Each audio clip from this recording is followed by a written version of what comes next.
Hello, Shane. Happy Saturday. Who's ready for some Skeeters baseball tonight? Are you guys ready? All right, well, this game is about to get going, but before it gets started, who is our Toasted Joe K-Man and Holiday Cleaners cleanup out of the game? All right, your Toasted Joe K-Man batter of the game from Southern Maryland is catching up to Mike Pulsetti. Now, fans, here's what happens. Mike comes to the plate. You want to yell one word as loud as you can, and that word is simply donut. Because should Mike Pulsetti strike out at his at-bat, the section that yells the word donut wins free donuts, courtesy of Toasted Joe. And trust me, fans, you have not had those donuts yet. They are a game changer. So don't forget, Mike Pulsetti comes to the plate, loud and proud. We all yell one word, and that word is donut. Because if you wish, you can win. Courtesy of Toasted Joe. And your Holiday Cleaners clean up batter of the game for your Sugar Land Skeeters, number 29, Dennis Phipps. Phipps drives in a run. We give away free dry cleaning. Simple as that. We're right now starting out in section 19, row F. Phipps drives in a run. 19F, you're going to receive free dry cleaning courtesy of Holiday Cleaners with 7 locations all around Fort Bend County to serve you. They guarantee 100% satisfaction in all the dry cleaning services. So make sure you go with the pros. All right, ladies and gentlemen, they're lining up on the field. It is a bevy of first pitches here tonight. Right now, we've got Dennis Phipps, number 29, is going to be doing the catching honors here tonight. All right, first up, we've got Fred going to get us started here at Constellation Field. All right, Fred, let's get this party started.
When you're ready, it is your pitch.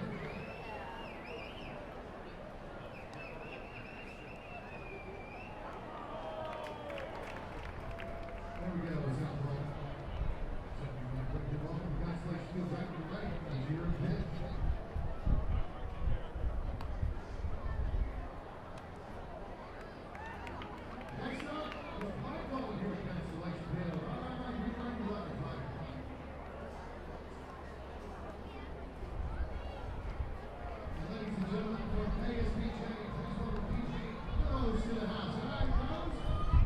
right, Jackson, when you're ready, rock and fire. Next up,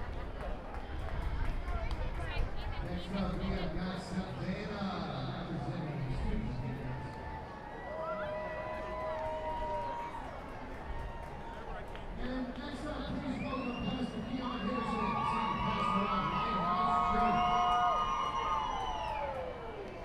of Walker Station, please welcome Miss Kate Cargill.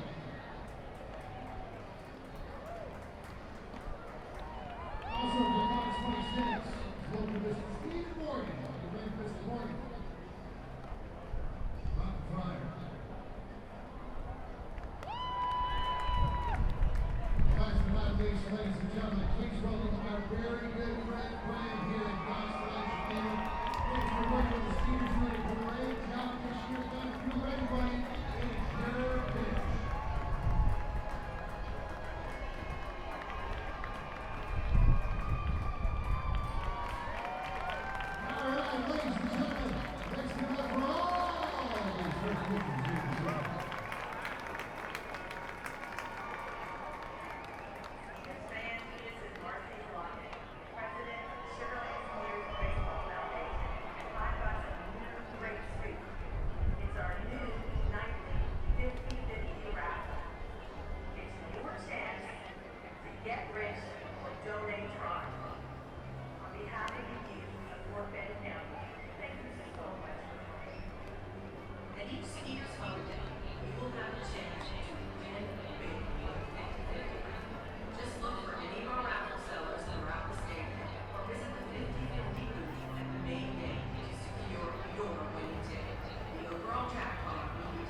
Ladies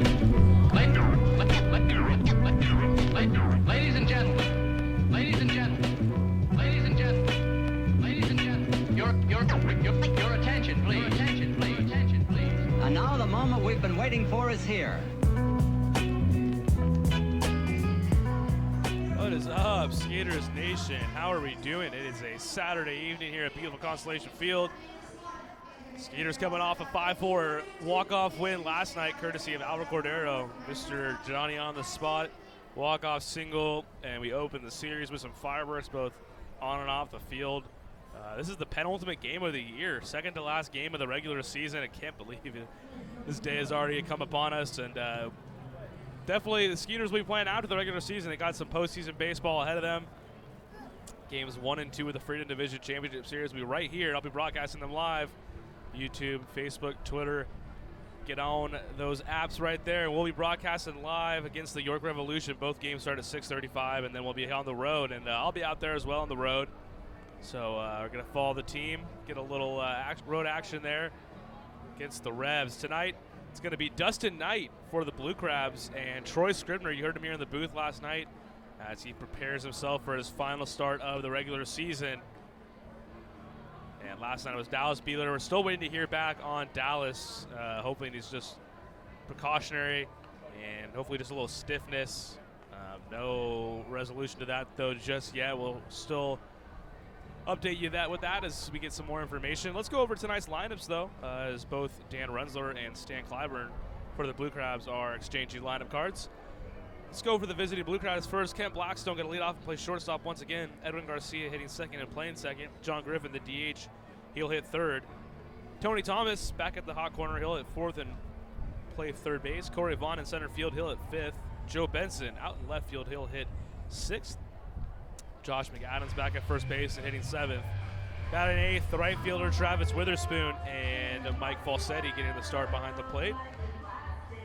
And he is batting ninth. Dustin Knight once again on the mound. For the Skeeters, it'll be Winton Bernard at left field and batting leadoff Winton. A 15-game hitting streak now to pace the Atlantic League. Anthony Giansanti, he's hitting second and playing center field. Last night's hero, Albert Cordero, back at first base, hitting third. Dennis Phipps, batting cleanup. He's the DH. Zach Borenstein in right field. He'll hit fifth. Juan Silveria batting sixth, playing third. Cody Stanley behind the plate. He was a part of that ninth inning rally last night. He'll hit seventh. Jason Martinson back in the lineup and hitting eighth at short. And Javier Betancourt going to round it out, playing second and batting ninth. Just getting ready for game number 2 between the Skeeters and the Blue Crabs. Feels right. We started the season against Southern Maryland. We'll end the season against Southern Maryland.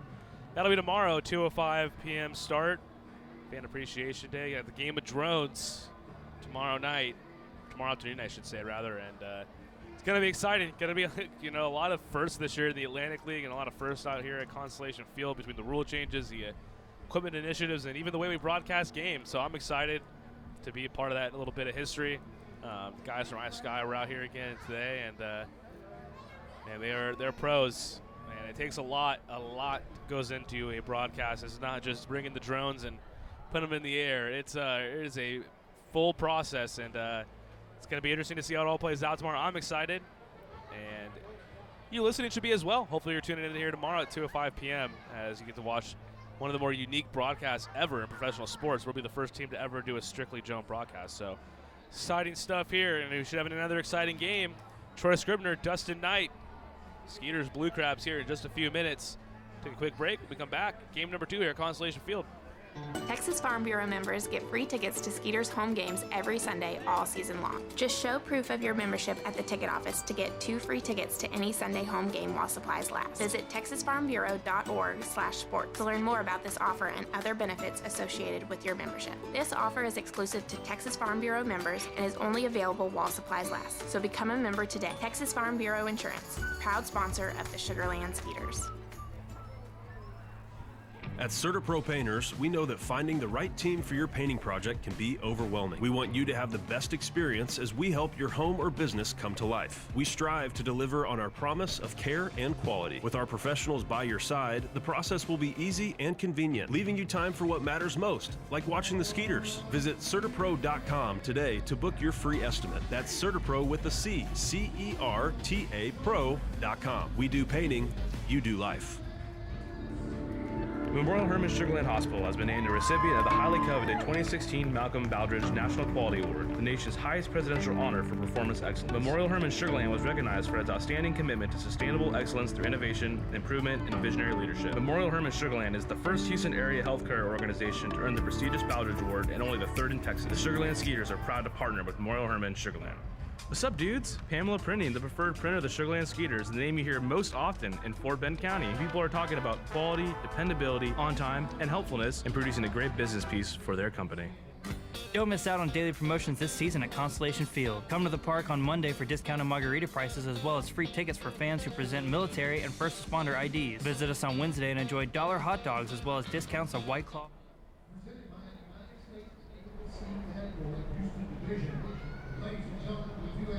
Please remain standing until the colors have left the field.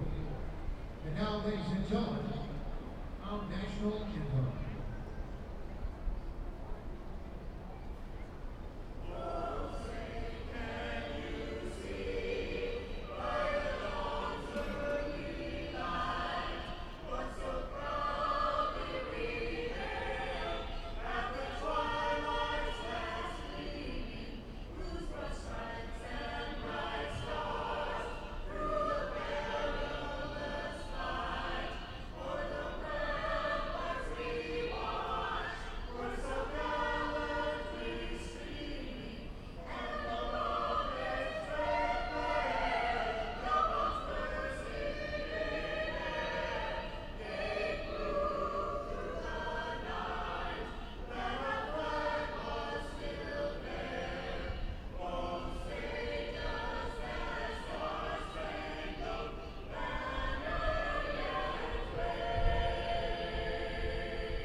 Ladies and gentlemen, thank you.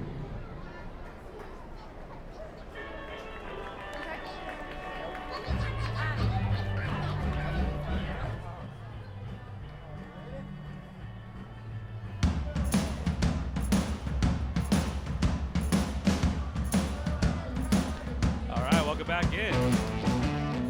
Constellation Field game number 2 here. Skeeters Blue Crabs win over the starting lineup. Let's get you the numbers here on right-hander Troy Scribner, who heard him here last night in the booth. Get to be a little bit inside his head and get to understand how he sees the game, and find that pretty fascinating. Just to be able to understand how a former major leaguer and a guy with so many years of experience, how he sees the game in comparison to someone like me. So Scribner 6-7, a 387 earned run average on the year. You know, if he qualified with innings pitched, he would be in the top 10 in the league in the category. So after today, depending on how the start goes, he could certainly find himself in the top 10. As a matter of fact, actually, no, I had that wrong. He is number 10, exactly on the dot coming into this one. Him and Dallas Buehler have kind of floated in and out depending on innings pitched throughout the year. So 6-7, a 387 ERA for Troy Scribner. 22nd start of the year. He's 116 innings pitched, 120 strikeouts, so he's better than a strikeout per innings pitched. You know, he's had a couple 10 strikeout games. He had an 11 strikeout game. That tied the Skeeters record. 2 of the 10 strikeout games, or rather one of the 10 strikeout games came against Southern Maryland. That was all the way back on June 7th. That was just his 4th start. Struck out 10 Blue Crabs. And that was out in Southern Maryland. He's got when he has that curveball is on. I mean, it is as good of a strikeout pitch as anyone in this league possesses, and we'll see how it goes today. You know, hearing him talk last night, that's his pitch. I mean, that's his out pitch when he can get that big, looping, breaking ball mixed in with his fastball and his changeup. You know, that's the only 3 pitches he needs. And his first pitch tonight to Kent Blackstone misses outside 1-0. And you've got the first pitch of the night. And Troy Scribner already wondering where the pitch missed. You heard him. He's mixed bag on the track, man. It's hit or miss, he says. I mean, east to west, we've said it a few times, it seems to kind of tighten up on pitchers. As we're north to south, that's where you can get some of those calls. 2-0 fastball there. That one misses outside. 3-0 the count. Scribner looking to kind of get a rein in on the strike zone this evening. 3-0 to Blackstone. That one drops in there for a strike. 3-1. And for a curveball pitcher like Scribner, I mean, that north to south can help you because you figure you're going to drop that in going down out of the zone. That fastball also catches the plate there. 3-2 to Blackstone. But yeah, we saw it a few times when he was up here. I mean, when you go east to west, trying to mix outside inside, sometimes you're just not going to get those calls that you normally would. You know, catcher maybe frames the pitch, makes it look like a strike. There's no framing necessary with the automated ball strike system. So, interesting start here. 3-2 to Blackstone. Skeeters rallied for 3 runs in the 9th. Southern Maryland took a 4-2 lead, and the Skeeters ended up 5-4 winners. And that one swung on a miss by Blackstone. Strike 3, fastball away, gets him out in front there, 1 down. Scribner, you know, this is his last fine-tuning here before we go into the postseason. Certainly figures to be in the rotation and going to be leaned on heavily.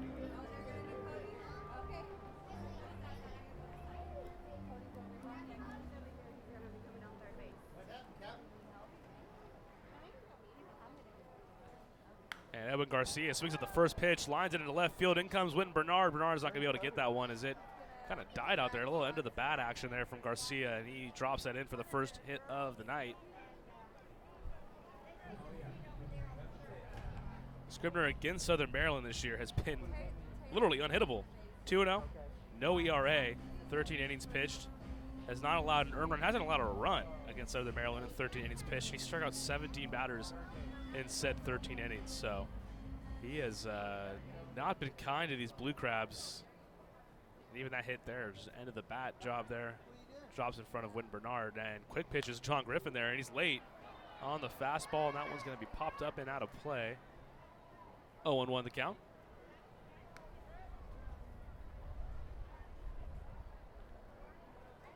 John Griffin, DH, 6'6". Big fella. 3 for 5 last night. Drove in a couple of runs. That one swung on a miss, 0-2.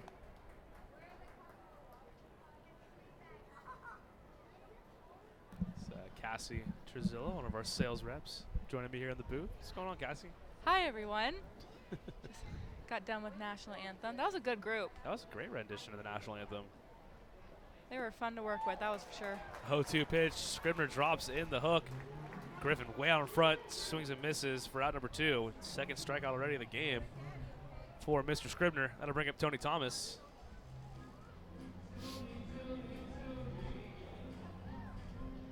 Thomas last night enjoyed his return to Constellation Field. Was 3 for 4, doubled, drove in a run.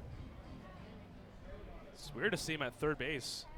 He's versatile. He's a very versatile defender, but didn't see him play third base here with the Skeeters. Mostly outfield, mostly second base. 0-1 now to Tony. He's got the neon arm sleeve, kind of like a little Yoenis Cespedes out there. Going with the High Sox Skeeters in their home whites. Southern Maryland in the road grays. And Thomas skies out to left field. Wynton Bernard, I don't know if he picked it up right away, but now it looks like he did. That's going to be tough out there. But he comes down with it for out number 3. That is a good job by Wynton Bernard battling the sun there in left field. And one hit for the Blue Crabs. Edwin Garcia, though, is stranded at first base. We head now to the bottom of the first. No score. Skeeters coming to bat for the first time. Texas Farm Bureau members get free tickets to Skeeters home games every Sunday all season long. Just show proof of your membership at the ticket office to get 2 free tickets to any Sunday home game while supplies last. Visit texasfarmbureau.org/sports to learn more about this offer and other benefits associated with your membership. This offer is exclusive to Texas Farm Bureau members and is only available while supplies last. So become a member today. Texas Farm Bureau Insurance, proud sponsor of the Sugar Land Skeeters.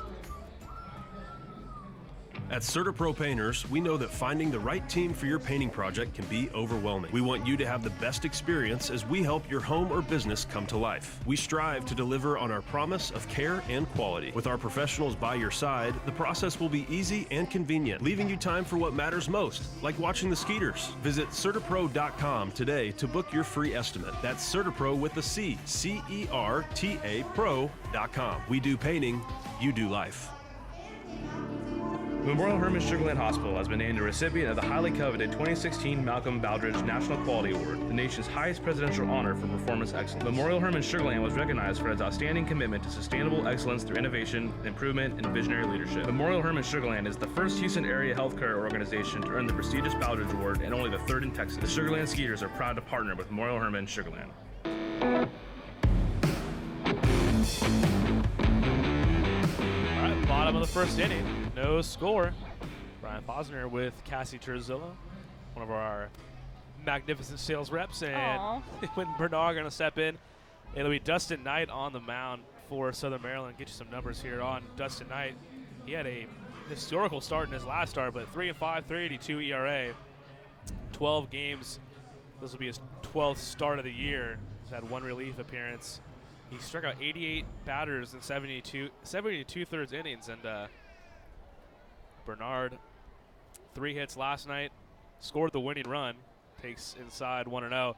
So Knight in his last start struck out an Atlantic League record single game, 17 batters against the Barnstormers. 17 batters. Wow. For one game to strike out 17 batters is tough to do, but for one pitcher to do it is pretty remarkable. I don't think he's going to find that same success here tonight against the Skeeters. So we'll see. And Bernard is a 15-game hitting streak and pops it up left side toward Tony Thomas, but I think that's going to get out of play. So we were talking coffee flavors in the half inning. So you don't like the hazelnut. I cannot do hazelnut on anything or in anything. I just can't. So you're not no Nutella, no Ferrero Rochers. Yeah. Nutella isn't as strong. I don't think it is, at least. It's a little more subtle. Yeah, but if it's like straight up hazelnut flavor, no. See, I got rocking a little chocolate hazelnut K-cup action here, and I'm a little indifferent on it. I like hazelnut, but I was telling you, it freaked me out a little bit because it kind of tastes like an Irish coffee, and I'm like, uh-oh, that's not good. That one lined into right field, and diving play by Travis Witherspoon. And, folks, that is pretty much what it's taken to get Wynton Bernard out these last couple games. A diving play like that from Witherspoon, that is a fantastic grab. And Kobe the Bat Dog, he's so fun. back in action. He just looks so happy. He loves doing what he does. I just want to take Kobe's spirit and just have it for a day. Or energy. Yes. Especially coming towards the end of the season. He doesn't need a chocolate hazelnut coffee. He just brings his own energy to the park. So what's your go-to? Like if you're say you're at HEB, what coffee creamer are you going with? I actually drink coffee straight black. Wow. Yeah. Extra grounds? Sometimes, unfortunately. Wow. That's an emergency situation for me. Like I don't need it, but I definitely will go creamer if I can. That one popped up. We'll see if the left fielder Fox will make the play, and he is. That was Benson out there rather than left, and battling that sun, it's not easy. Ooh. We almost had a trip at home plate over Kovu.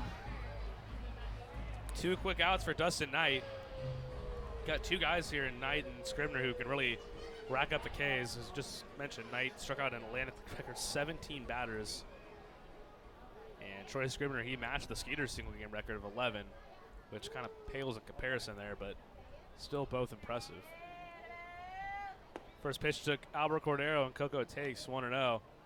It was a broken bat bloop single by Cordero last night. Kept us from That going was to extra awesome. innings, yes. I mean, and that one line up the middle almost gave Knight a haircut and into center field. Nice haircut. Yeah, there you That was go. awesome. Base knock for Coco. Talking about hitting streaks for Witten Bernard. Albert Cordero right behind him. He is now a 12-game hitting streak. He came in hitting 404 over his last 11. Albert Cordero and Witten Bernard, I mean, forming one of the best tandems in the league right now. So no creamer ever. Like No, so I was actually forced to drink black, like coffee, straight up. Wow. Yeah, my friend going to school in West Texas and Lubbock. I had a lot of friends who grew up on ranches, and That's just how this how is you how do it was when you went to I'm a simpleton. family things. And I can go French vanilla. That's like I'm a simple man with simple ooh, needs. yes, Even just normal like non-flavored. Just I like a little cream in there. You know, a little sweet and low, or a little imperial sugar. I guess. There guess you we go. should go. Yeah, that's the right one, right? 2-0 the count to Dennis Phipps. Phipps, he pops it up toward Witherspoon in right. Looks playable in medium depth right field. Witherspoon under it and has it for out number 3. So the single from Albert Cordero is it for the Skeeters. In the bottom of the first, to the second inning we go. No score here at Constellation Field.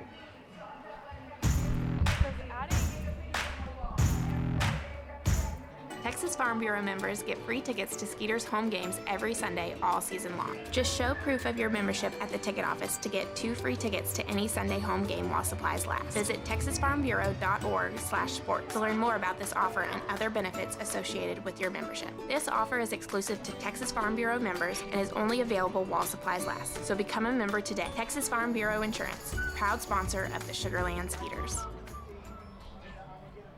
At CertaPro Painters, we know that finding the right team for your painting project can be overwhelming. We want you to have the best experience as we help your home or business come to life. We strive to deliver on our promise of care and quality. With our professionals by your side, the process will be easy and convenient, leaving you time for what matters most, like watching the Skeeters. Visit CertaPro.com today to book your free estimate. That's CertaPro with a C, C-E-R-T-A Pro.com. We do painting, you do life.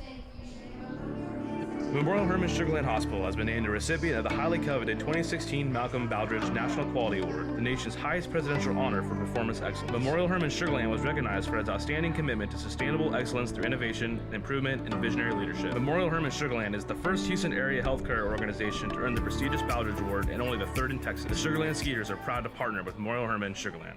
What's up, dudes? Pamela Printing, the preferred printer of the Sugarland Skeeters, the name you hear most often in Fort Bend County. People are talking about quality, dependability, on time, and helpfulness in producing a great business piece for their company. All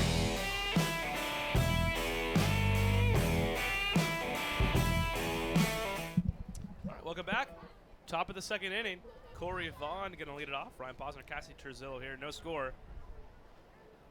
As Troy Scribner and Dustin Knight each put up a goose egg for their respective team. Each team with 1 hit. Each hit a single.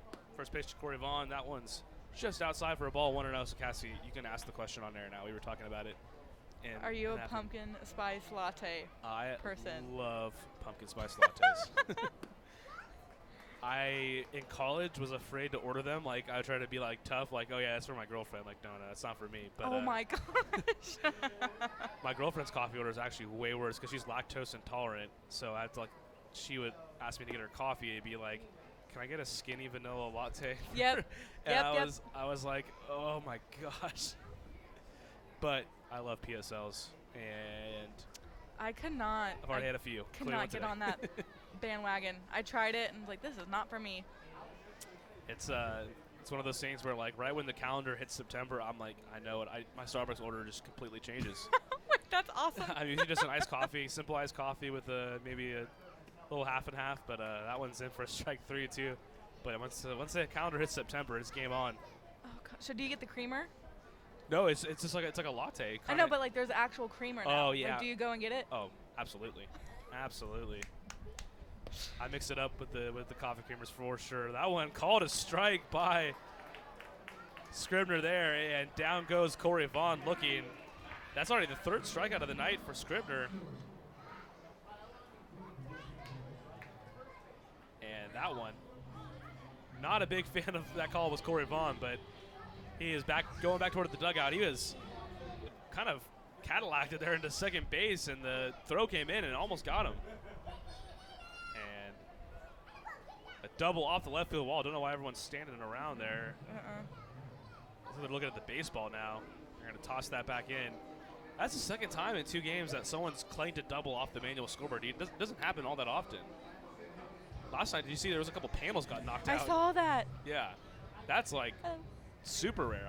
I've never seen panels. But get that would knocked scare out. me. I would literally scream if I was the person in the manual scoreboard. In the manual scoreboard. Yeah, like that had to have sounded like a cannon blast. I mean, and even right there when you're just standing there and the ball heads off of it, I'm surprised the ball. I thought they had the distance. So luckily for the Skeeters, we get a little bit of new life here. Just a runner on second now, 1 away is Joe Benson, the former Skeeter, almost just left the building. They were looking at the baseball there. I don't know if the baseball got a nasty little scuff after hitting the manual scoreboard. They tossed it back in the dugout. But Benson almost got thrown out going into second base. He wasn't in a hurry. He got into his home run trot. I think he thought it was gone too.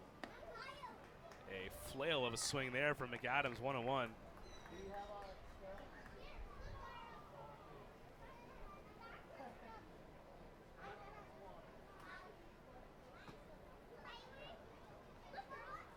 The shadows are kind of creeping out just past the infield there on the left side.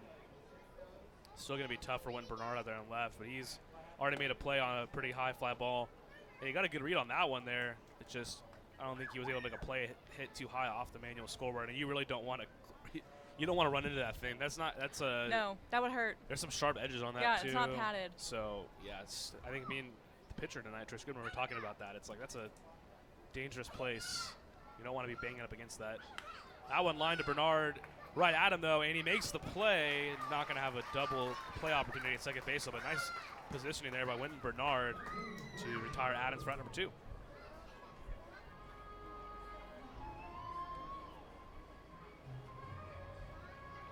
It's pretty much either been a ball hit toward Wynton Bernard or a strikeout so far. 3 strikeouts for Troy Scribner thus far, and 2 flyouts to left and then a double to left.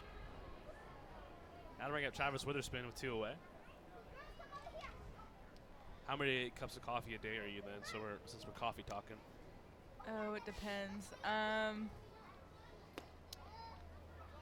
would say 2 to 3. That's where I'm at as well. Probably not the greatest thing. No, I really try not to go to 3. That's a dire circumstance kind of day. But I'm already at 2, and I'm feeling like I might be in the 3rd tonight. That one drops in. Beautiful hook there from Scribby. 0-2. You need to try the energy drinks Aspire. Aspire. I thought you were going to say Bang, because I know those are really popular right now. No. So those are they're too strong for me, so that's why I found Aspire and the Healthy Living in HEB. They're strong enough just to give you energy for the game. So I'll have one at 4 o'clock, and by 9 o'clock I'm ready for bed. They're not that strong. They don't give you the jitters, so coffee doesn't work. There we Try go. that. Well, Travis Witherspoon swings and misses, strike 3, and that is the 4th strikeout of the night for Troy Scribner. I think Cassie's got to go, so thank you for joining. She'll be back. Thanks for joining us here for a little bit. And 4Ks, Troy Scribner, he's worked through 2 scoreless. Skeeters coming to bat in the bottom of the 2nd inning. We'll be back here in just a moment.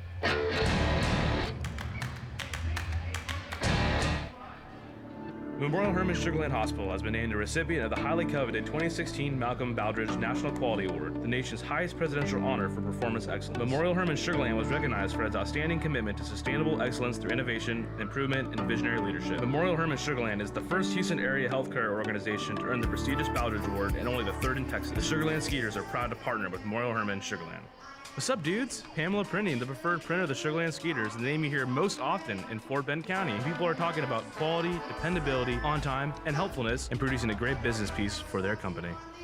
Don't miss out on daily promotions this season at Constellation Field. Come to the park on Monday for discounted margarita prices as well as free tickets for fans who present military and first responder IDs. Visit us on Wednesday and enjoy $1 hot dogs as well as discounts on White Claw hard seltzer. Come thirsty on Thursday for $2 beers and sodas. And you definitely won't want to miss out on Fireworks Fridays. Close the week out on Sunday Fun Day where we'll have pregame autographs and kids run the bases. Sugarland Skeeters, it's more than baseball.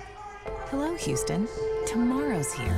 Time for an energy company that does more than just sell electricity, and that's Constellation. We offer electricity plans that include protection for your air conditioning. If something goes wrong, we'll fix it, and you pay nothing for covered parts and labor. Visit constellation.com/getmore or call 888-921-MORE to learn how all of this is included in one great electricity rate. Certain restrictions apply. Visit constellation.com or speak to a care representative for details. PUC 10014.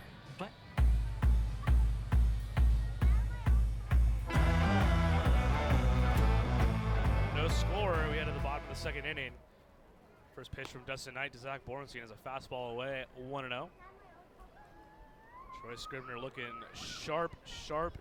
4 Ks, 2 hits through 2 innings, but you know when you're striking out that many guys, you're going to strain a lot of runners, as he did in the last half inning.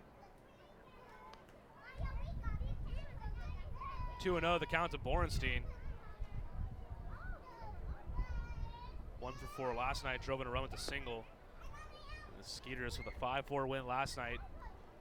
I mean, I was thinking about it more today, and I said it to Chris Hill on the broadcast last night. Of course, these games do not matter technically in the standings, but, these are obviously important because, you want to leave the season with a good taste in your mouth, and that win last night is going to leave you with a lot of good feelings. So I think that's important here to remember as, you get toward these last few games, even though they don't have any bearing. Really, the two main goals, I guess you could say, is to play just good, fundamentally sound baseball, look smooth out there, and stay healthy.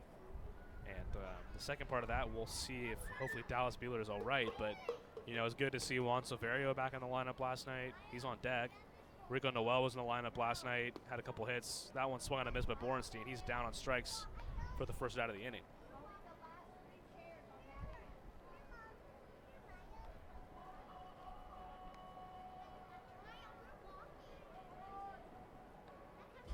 So with one away, that will bring up Juan Silverio.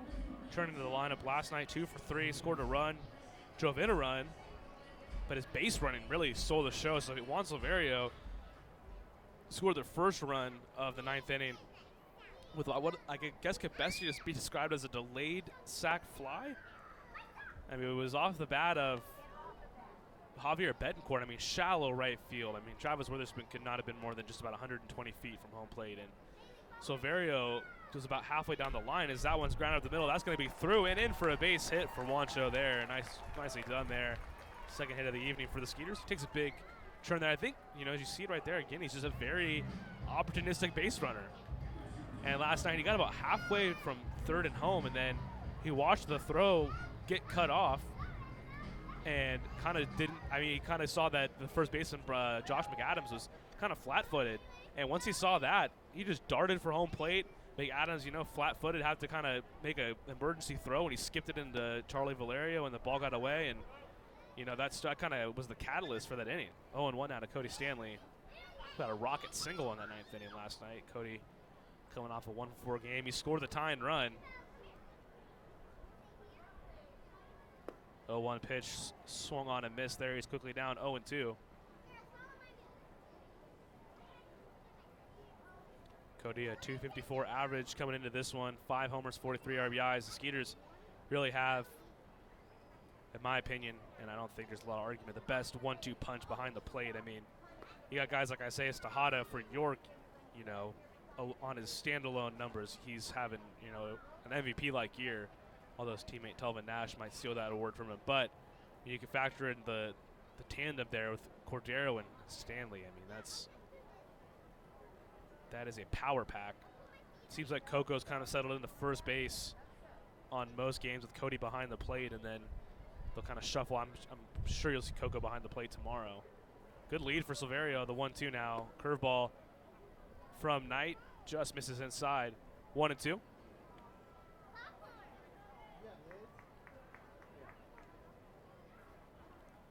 Cody, the former St. Louis Cardinal, got a cup of coffee in the big leagues in 2015 with the Cardinals. Hit 400 in his brief stint in the majors. That one fouled away. Still 2-2 to Cody Stanley.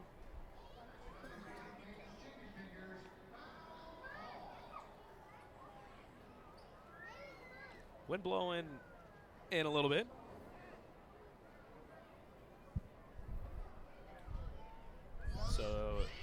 going to be tough for Cody to loft one out there, but he's got that kind of power. His former team is about to lock up the NL Central here pretty shortly, it looks like. And just as I say that, our resident Birds fan is grabbing for the mic. Russell Woldman. That was a great win today. Playing the Cubbies right now, right? Yep. We've taken 3 of 4 so far. And I'm sure Cody's following a lot of some of his former teammates, guys that are up there still. That one swung on a miss. Off-speed pitch from Knight gets Stanley out in front. That is out number 2 and the second strikeout of the inning for Knight. It's going to be hard for him to replicate that performance. I mean, that's going to be one for his mantle. I mean, a 17 strikeout game Dustin Knight had. Kerry Wood had 20 strikeouts in a game, 20-21. I believe that's the major league record. That's just at the major league level, that's absurd. I mean, any level to strike out 17 guys. I mean, that's like a little league game where you have your kid who's like somehow 6'4", coming up throwing like 70 miles per hour from 60 feet away. That's like the only time you can see that. And do we have a balk there? I think so. And over to second base goes Juan Silverio. So we have a balk from Dustin Knight. We had a balk last night too, as guys are still kind of adjusting to that rule where you have to step off. There was also a balk in the Cardinals game today which led to a Tony Kemp home run for those Astros fans. Tony Kemp with the Cubbies now. And another one. Wow, he's just not coming set. You can hear that on the crowd mic. And now Stan Clyburn's going to come out. So 2 free bases for Juan Silverio. And keep in mind, if he balks, the pitch does not count, right? So it's still no count to Jason Martinson. Yep, so that's what happened. The Cardinals thought they struck out Tony Kemp. Next pitch, he goes yard. Puts him up 8-7. And all for none. All for none. I mean, now you put yourself in a spot where you got to run on third, 2 away, and now you got an 0-0 count. And Jason Martinson's kind of got a couple pitches to get his timing down. With 2 outs, you got a guy at first, and now it's a whole lot different. You got a guy at third. So Dustin Knight, 2 consecutive balks. As he's just not coming set completely, which we've seen that a few times. Well, last night, Ricardo Gomez's balk, he just didn't get his foot off the rubber. That's one of the new rules. So, not a balk in most settings, but in this case, in this league, it was a balk. So we'll see if Knight, if he does it one more time, a very deliberate set that time. First pitch to Martinson's crushed to center field. Corey Vaughn turns his head. He looks up. That one's going to one-hop the wall in center field. Into second base goes Martinson, and the Skeeters take a 1-0 lead, courtesy of an RBI double from J. Martin. I think Silverio might score there anyways, but very true. Makes it a lot easier. So the box help, but it may have been inconsequential as Jason Martinson, man, that was just squared up beautifully. Corey Vaughn, kind of an interesting looking route to go get that one, but I think that ball was just squared up so well. It's probably knuckling in the air too. Good to see Martinson double there. Did not get in the game last night, but he connects though. It's dangerous. Best word to describe it, really.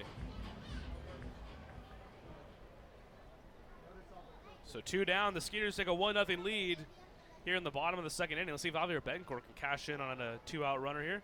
You saw it there. I mean, he barely came set on that pitch. 0-1 the count. I mean, you hate to say it, but I mean, he struck out 17 guys. I mean, he's probably kind of relies on that timing mechanism, the quick pitch. I mean, I can't blame him. That's not a bad idea. That one chopped to the left side on a few hops. Blackstone gets the big one, throws it over a low throw, but handled by McAdams for out number 3. So 1 run on a couple of hits from the Skeeters here in the bottom of the second. Jason Martinson gets him on the board with an RBI double. Move to the third inning. Skeeters lead 1-0. Texas Farm Bureau members get free tickets to Skeeters home games every Sunday all season long. Just show proof of your membership at the ticket office to get 2 free tickets to any Sunday home game while supplies last. Visit texasfarmbureau.org/sports to learn more about this offer and other benefits associated with your membership. This offer is exclusive to Texas Farm Bureau members and is only available while supplies last. So become a member today. Texas Farm Bureau Insurance, proud sponsor of the Sugar Land Skeeters.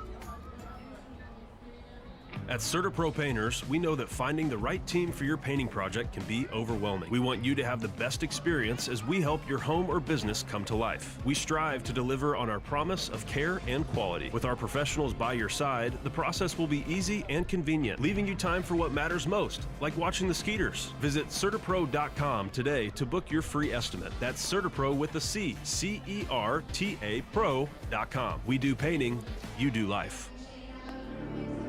Memorial Hermann Sugarland Hospital has been named a recipient of the highly coveted 2016 Malcolm Baldrige National Quality Award, the nation's highest presidential honor for performance excellence. Memorial Hermann Sugarland was recognized for its outstanding commitment to sustainable excellence through innovation, improvement, and visionary leadership. Memorial Hermann Sugarland is the first Houston area healthcare organization to earn the prestigious Baldrige Award and only the third in Texas. The Sugarland Skeeters are proud to partner with Memorial Hermann Sugarland.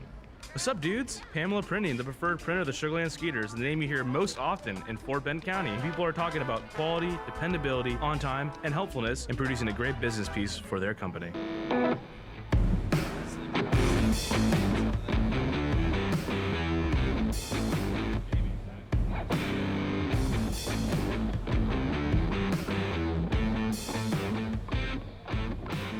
Nothing lead for the Skeeters. Troy Scribner back on the bump. His first pitch swung a foul back by the catcher Mike Falsetti. Ryan Posner and Russell Woldman here with you. Jason Martinson with a blasted double over the head of Corey Vaughn in center field. He's got your Skeeters out in front. Swung on a miss, 0-2. Oh, I can smell the donuts. Yeah, so toasted yolk donuts are near. As Falsetti quickly goes down 0-2, and we might see that patented 12-6 curve from Scribner here. And he goes right back to the fastball. He was here last night in the booth. It's so awesome to have a major former big league pitcher go through like a pitch sequence and like describe, oh, I think he's gonna do this, or this is why he's going there.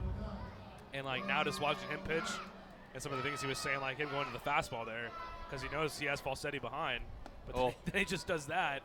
And the curveball misses 1-2. But he was saying, like, it's a lot of, it's simple, but like, for me at least, like, factor in, like, if a guy is late, like, even though the curveball is your best pitch, just keep powering that fastball in.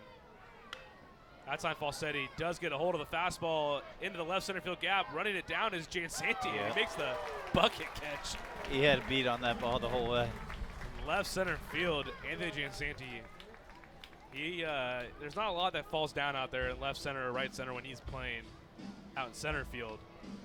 He made that one look easy. That ball was hit pretty well by Falsetti. Between him and Witten Bernard out there, they're covering some serious space. And you got Bornstein right. He's got a rocket strap to his right arm, or left arm, I should say. He's a righty. He has his glove in his left hand. First pitch to Blackstone. He struck out in his first at bat. He takes 1-0. So first time through the order, Scribner picked up 4 strikeouts.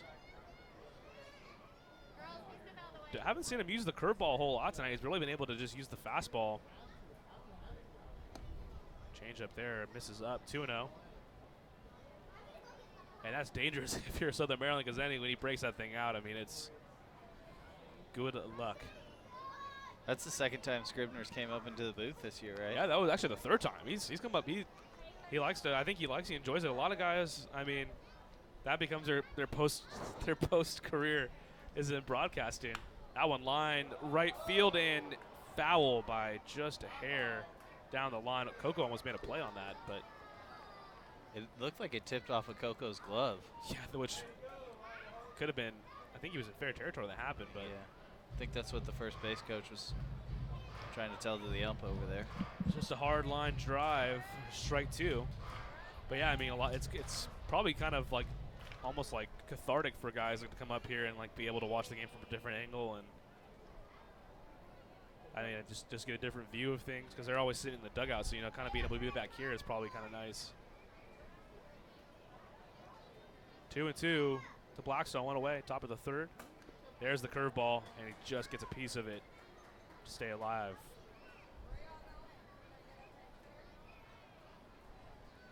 Scribner was with the Diamondbacks last year, and then with the Los Angeles Angels 2 years ago.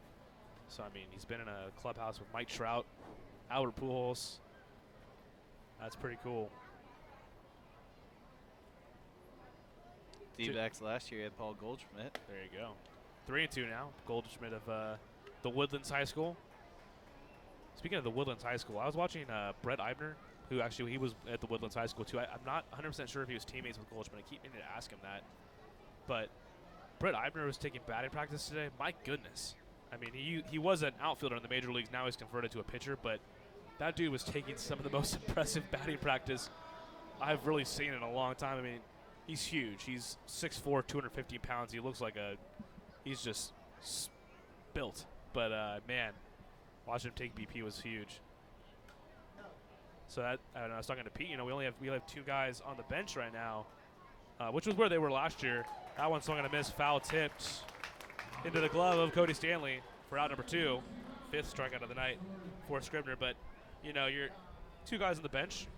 That's all you really need when you have a regular starting lineup. But Eibner's really a 3rd guy off the bench, being able to use him as a kind of a hybrid. And I also saw Matt West hitting in the cage a couple days ago. He was a shortstop or something like that in the minors too. He was drafted as a 3rd baseman out of Bel Air High School.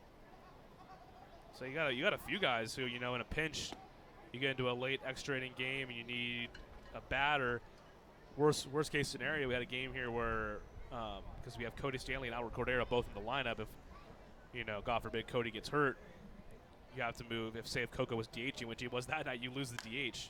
So that's actually how Eibner got in that bat earlier this year. So that's very smart to get those guys some at-bats. That's some good managing there, some good foresight on behalf of the Skeeters coaching staff. You never know.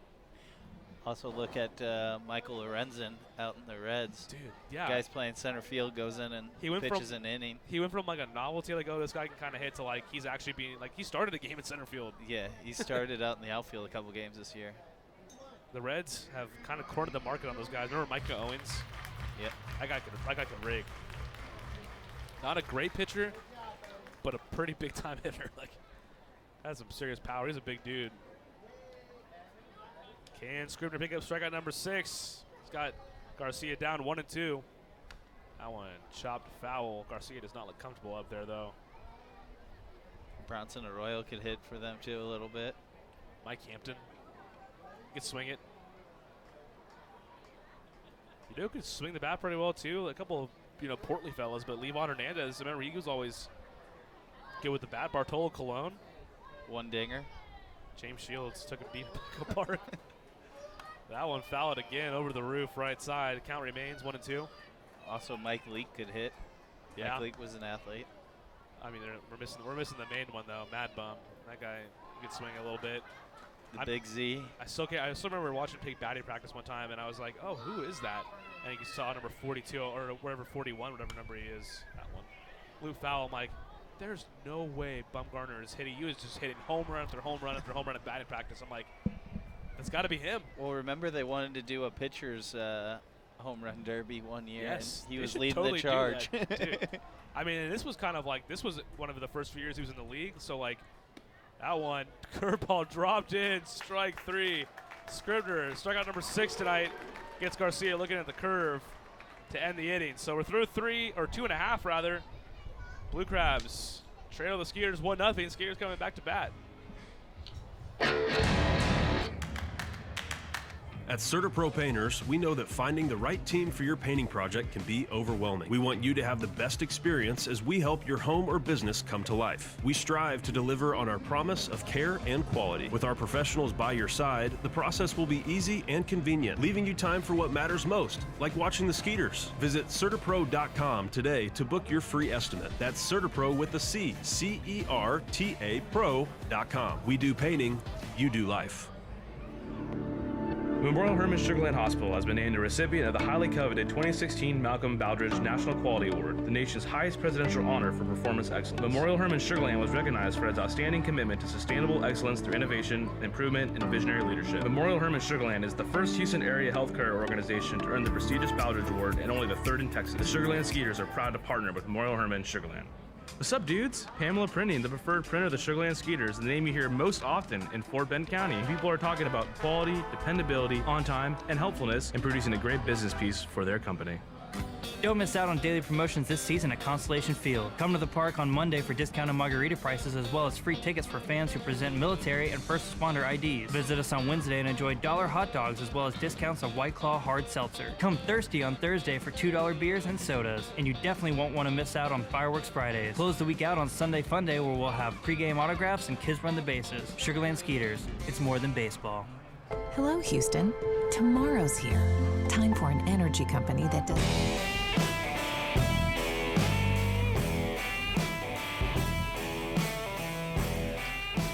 1-0 is the score. The man to bat. That's Wynton Bernard. So Russell, get this. Bernard is on a 15-game hitting streak. He's hitting .431 over his last 15 games. He had a rocket into right field, and a diving catch by Travis Witherspoon is the only reason that is not a 16-game hitting streak right now. That's good numbers. Oh my goodness! I mean, 2 homers through that streak too. He's stolen 14 bases this month, which leads the league. I mean, what a pickup mid-season to get Wynton Bernard. I mean, dude should not be here right now, but hey, he'll get his spring training invite next year. That one chopped left side. Blackstone gets the short hop on the run, makes a nice play to get the speedy Bernard for out number 1. He was in AAA to start this year, right? Yeah, it was kind of funny. I was realizing it. I was hanging out with Anthony on Thursday, and I was like, oh, that's kind of cool. All 3 of our outfielders are former Cubs prospects. All 3 of them last playing in AAA Iowa. So yeah, that's where Bernard. He played a little bit in AA this year, but he was in AAA Iowa before he came here. And then Zach Borenstein was with AAA Iowa last year, and then Anthony Giansanti. That's where he spent all of his minor league time, was with the Cubs. And that's the man at the bat now. Captain Sugarland is down 0-1. Also, you wanted to be Giansanti's roommate in the Cubs system. Yes. He had a few roommates. Javier Baez, Kyle Schwarber, I believe Kyle Hendricks. No, not Hendricks, but I think Addison Russell was another one too. Yeah, there was a couple, I think it was Matt Caesar. There's a couple other guys who didn't have quite as long of careers, but I mean, there was an article on MLB.com. If you room with Anthony Giansanti, that was your path to the bigs.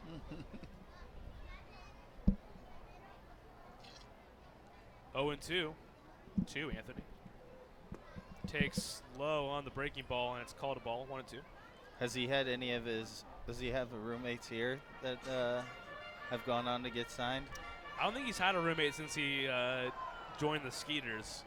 I think he's been by himself with the host family. The only guys that room together are that one rocket to Tony Thomas, and Tony T snags it as teammate on teammate crime right there. A couple former Skeeter or current Skeeter and a former Skeeter right there, and out number 2. You can see Giansanti saying, "Why are you played there? Why are you on the line?" Well, Tony, there was a play last night. It was I believe it was Silverio hit an absolute missile at him and it kicked off his glove. Yes, that was Silverio because Phipps came around to score, so that time he was able to rein it in. That's so hard to play third base. The hot corner. Cordero Albert. That was a weird way to say his name. Cordero, Albert. He's 1 for 1 tonight. He's singled. And his first at bat in the first. Now he's on a 12-game hitting streak. He came hitting .404 over his last 11. That one's a called strike 1-1. It's pretty funny looking up and seeing where his numbers are just after a non-Coco start to the season. And now they look just about normal. Yeah, very true. I mean, he's literally going to sit about right where he was last year, except for he actually has more home runs. He only had 12 home runs last year. Now he's got 14. So that's a new career high for him. What do you say we had 15 here? I think he's going to have 15 by season's end, which means either tonight or tomorrow. So I know Anthony said he really wants to get to 10 too. It's all about those round numbers. One foul away, 2-2. So what was Coco's slash line last year? And I'm not having it. Okay, we'll go back to that one. He did set career highs though. 12 homers and 63 ribbies, so he's 2 away from tying his career high in the RBI department, if that's a stat that people still care about. Came into the season in the top 5 in games played, doubles, hits, RBIs in Skeeters history. have to do some accounting here and see where he stacks up with at the end of the year. Full count to Coco here, 2 away. Bottom of the third, Skeeters out in front, 1-0. So the shadows are pretty much a non-factor now at this point. Coco going to step out.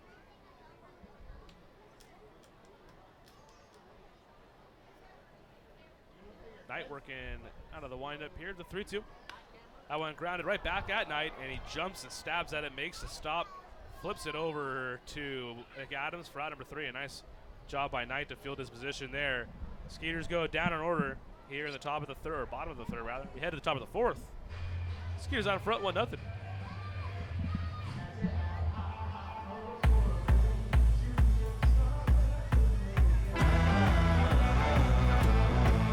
Texas Farm Bureau members get free tickets to Skeeters home games every Sunday all season long. Just show proof of your membership at the ticket office to get 2 free tickets to any Sunday home game while supplies last. Visit texasfarmbureau.org/sports to learn more about this offer and other benefits associated with your membership. This offer is exclusive to Texas Farm Bureau members and is only available while supplies last. So become a member today. Texas Farm Bureau Insurance, proud sponsor of the Sugarland Skeeters. At CertaPro Painters, we know that finding the right team for your painting project can be overwhelming. We want you to have the best experience as we help your home or business come to life. We strive to deliver on our promise of care and quality. With our professionals by your side, the process will be easy and convenient, leaving you time for what matters most, like watching the Skeeters. Visit CertaPro.com today to book your free estimate. That's CertaPro with a C, C-E-R-T-A Pro.com. We do painting, you do life.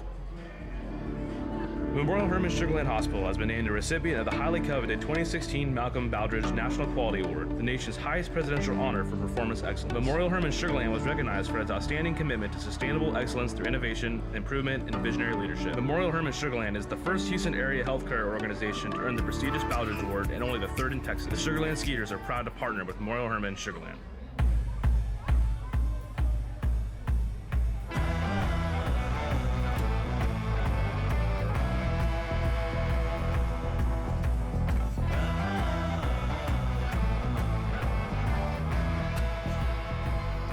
Lead 1-0. First pitch to John Griffin here in the top of the fourth. This is a called strike. 0-1. Ryan Posner and Russell Waldman here with you. So last night got a little bit of a sigh of relief as Somerset lost to New Britain. So those games that we were not able to play because of Imelda are not going to need to be made up because Somerset has been knocked. Yes, they've been knocked out of postseason contention. So that kind of laid to rest any worries about that. It is going to be weird not having Somerset in the postseason. I know they've pretty much made it just about every year. And John Griffin, good morning, good afternoon, and good night. Down on strikes here to begin the fourth. Is the fourth team High Point? High Point, yeah. Which is, it's kind of that is also in itself a breath of fresh air because, I mean, the Road Warriors, they had some players, but it's just there was no chance they were going to make the playoffs. I mean, that was, I think everyone pretty much understood that. So, to have a new team in the league kind of shake things up and kind of add to the, disparity a little bit because you only have 8 teams before make the postseason. So, you could get into a spot where you have the same teams making it every year. 1-0 to Tony Thomas. He swings and misses at that one now. 1-1. 7 strikeouts for Scribner already. They're just 3 1/3 innings. How much do you wish Tony Thomas about this time last year joined the Skeeters? He was doing the same again this year. This was right about that time. He only played about like 8 or 9 regular season games, but you thought it figured it was so many more just by how much of an impact he had. And Thomas pops that up center field. Under it is Jansanti. He takes care of it quickly, 2 away. Anybody that follows the Skeeters will never forget that home run. Yeah, if you're a Skeeters fan, you know the name Tony Thomas. That grand slam, I mean, a walk-off grand slam to send your team into the, the quote-unquote World Series of your league. I mean, doesn't really get much better than that. I mean, other than actually hitting the World Series to win the World Series. But not everybody can beat Joe Carter. I know that wasn't a grand slam, but a walk-off to win a World Series. David Freese to take it to Game 7. Yep.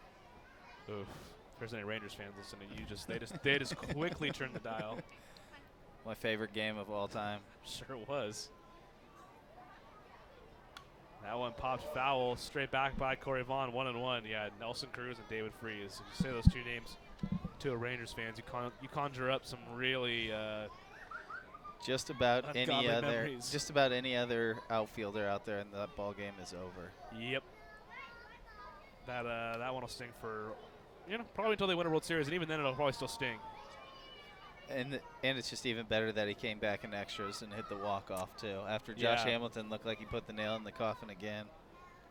That was such a good Rangers team. I mean, Cliff Lee, Josh Hamilton, Nelson Cruz, Michael Young.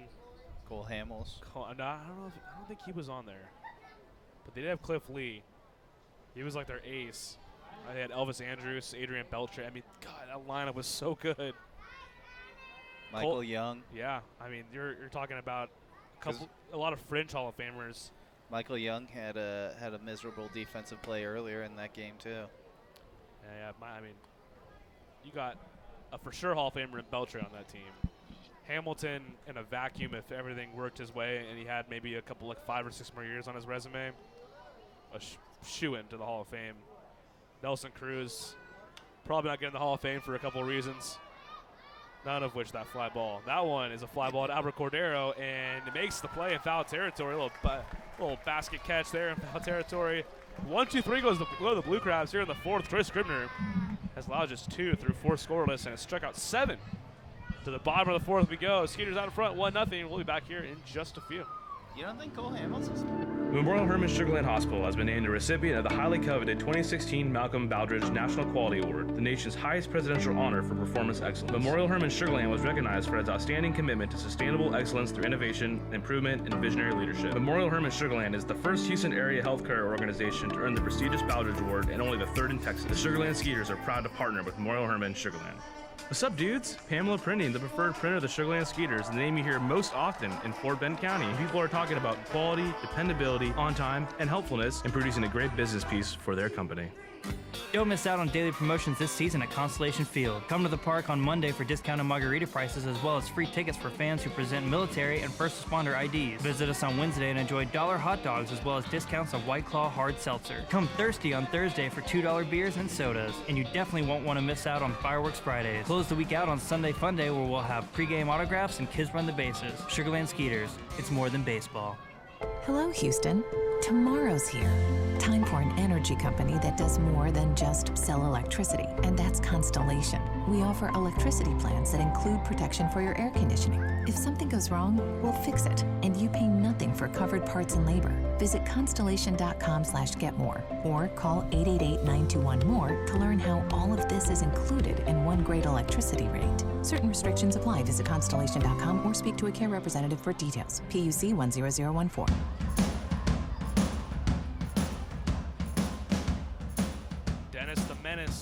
Dennis Phipps can lead it off, bottom of the 4th.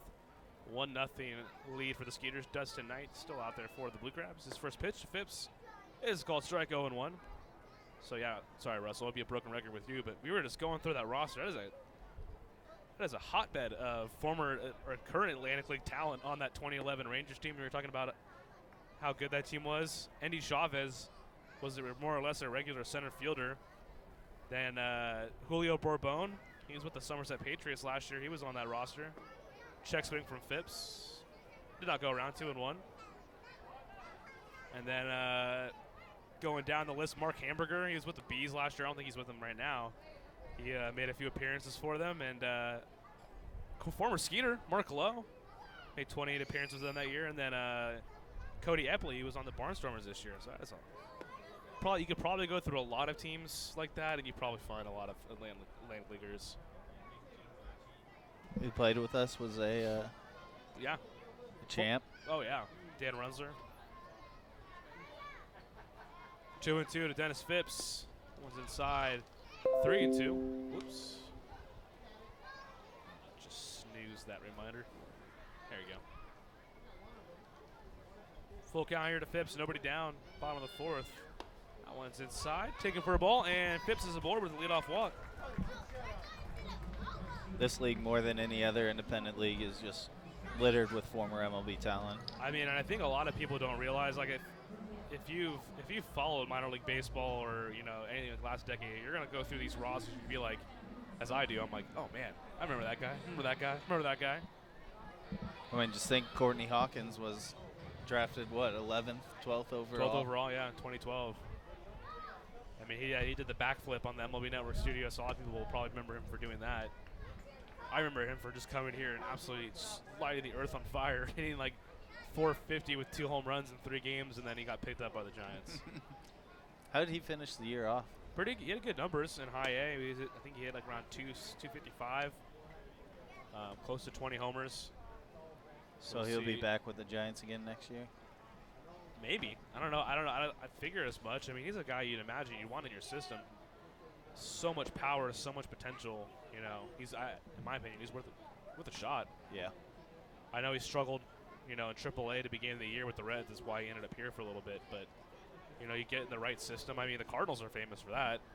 Guys will struggle at a bunch of different stops, and then they go to the Cardinals, and magically they start putting up numbers. Yep. So maybe the Giants will be able to kind of unlock all that potential. I could see that guy being on an American League team and just plugging him as a DH every day. I mean, the way the ball travels now, I mean, he could have like a legit 40-homer season with the power he has. I mean, I don't think that's it's just a matter of, I guess, harnessing the contact. 3-2 pitch. Dennis Phipps was on the run there, but it's fouled away by Bornstein. There's MLB teams now that are all right with guys striking out a bunch if they put up 20, 30 home runs. You'll take that guy nowadays. Oh, yeah. I mean, you see it all over the place. I still feel like the game's such a pendulum. Everyone's looking for the cutting edge. I feel like in 10 years we'll be talking about how guys like Willian Astudillo on the Twins, who never strikes out, he always puts the ball in play, doesn't walk either. That one is a hard ground ball to Garcia. 4, 6, and 3 to finish off the double play. So 2 away now in the bottom of the 4th. But yeah, Astudillo, like, he's just simply always puts the ball in play for the Twins. El Tortuga, as he's known, the Turtle. Which, if you ever see that guy, you're thinking this guy is not a contact no, ball and play. He looks like he'd be a guy just a drop-dead power hitter. That guy's fun to watch, too, just overall, the way he plays the game. I was just at Target Field about a few weekends ago. I saw more El Tortuga jerseys than I did Byron Buxton jerseys, if you believe that. I could see that because Buxton's been hurt just about every year, and I think they're kind of tired of it. I mean, it's a lot of that team. There's not like a big superstar on that team. It's a lot of, kind of a collective. I mean, you have Nelson Cruz, who's having a heck of a year. Max Kepler, Miguel Sano. I mean, their shortstop Polanco's been having a heck of a year too. So pretty crazy that they set the major league record for home runs in a single season. They did that in like mid-August. What was it? 5 guys with 30 home runs on their team? And I mean, just you wouldn't guess it from that team. Like the Yankees last year, okay, you got a team with Giancarlo Stanton and Aaron Judge. I can see how that. Sanchez. Didi Gregorius. You can see how that would happen. But with the Twins, I would not have guessed that. Obviously, the jersey I saw the most of, and it wasn't all that close, was Joe Mauer. I mean, it was Mauer Central out there. Oh yeah, that guy's a legend out there. 2-1 to Silverio. Fouls it away. Speaking of good players, Rocco Baldelli's done a good job managing them, too. Yeah. I mean, Rocco Baldelli, I can't believe he's a manager. I feel like I remember, like, he was a part of that, like, up-and-coming Rays team with Carl Crawford. I guess at that time it was B.J. Upton, Elvin Longoria, Matt Garza, James Shields, Scott Kazmir, former Skeeter. They were loaded. Yeah. Can't believe they didn't win a World Series. They were always right there. They just ran into that buzzsaw of the guy we were talking about earlier. Cole Hamels had one of the best World Series of all time. 3-2 to Silverio. It lines it foul. Ben Zobrist. Oh, Zobi, yep, absolutely. Carlos Pena. He was kind of on the front end of that 3 true outcomes whole thing. Like, I remember like there was just ridiculous stats of how many singles he'd have a year, and it was like he'd have like 8 singles in a year. He'd have like close to 150 hits. Yep. Just never singled. Well, it was like Joey Gallo this year hit his 100 home runs before he got to 100 singles. It's just watching that guy take batting practice is something else. Nice play off the ricochet from a fan there. Hit like the top black railing there on the suite level and right back toward the dugout. Made a nice play. think Pete just offered him a contract. Here he is. I think he saved them down there. Martinson, that might have hit him right in the back of the head. Full count, 2 down here, bottom of the 4th. Severio fouls him off his leg. Hopefully not his knee. I know he's been dealing with some knee problems. That would not be great, but he's walking it off. That's how Yelich ended his season this year. Yeah, and somehow the shattered Brewers his kneecap on a Brewers foul are ball. still winning ball games. Is anything more terrifying than the idea of shattering your kneecap? And he's still kind of favoring his, looks to be his left leg. Great at bat here from Juan Silverio. He's going to see a 9th pitch here. Singled in his first at bat. So the full count offering. Popped up toward the shortstop Blackstone. He's under it and shot left, has it for out number 3. So the Skeeters go down in order here in the 4th inning. We head to the 5th. Your defending champion Skeeters. They lead 1-0. Back here in just a few.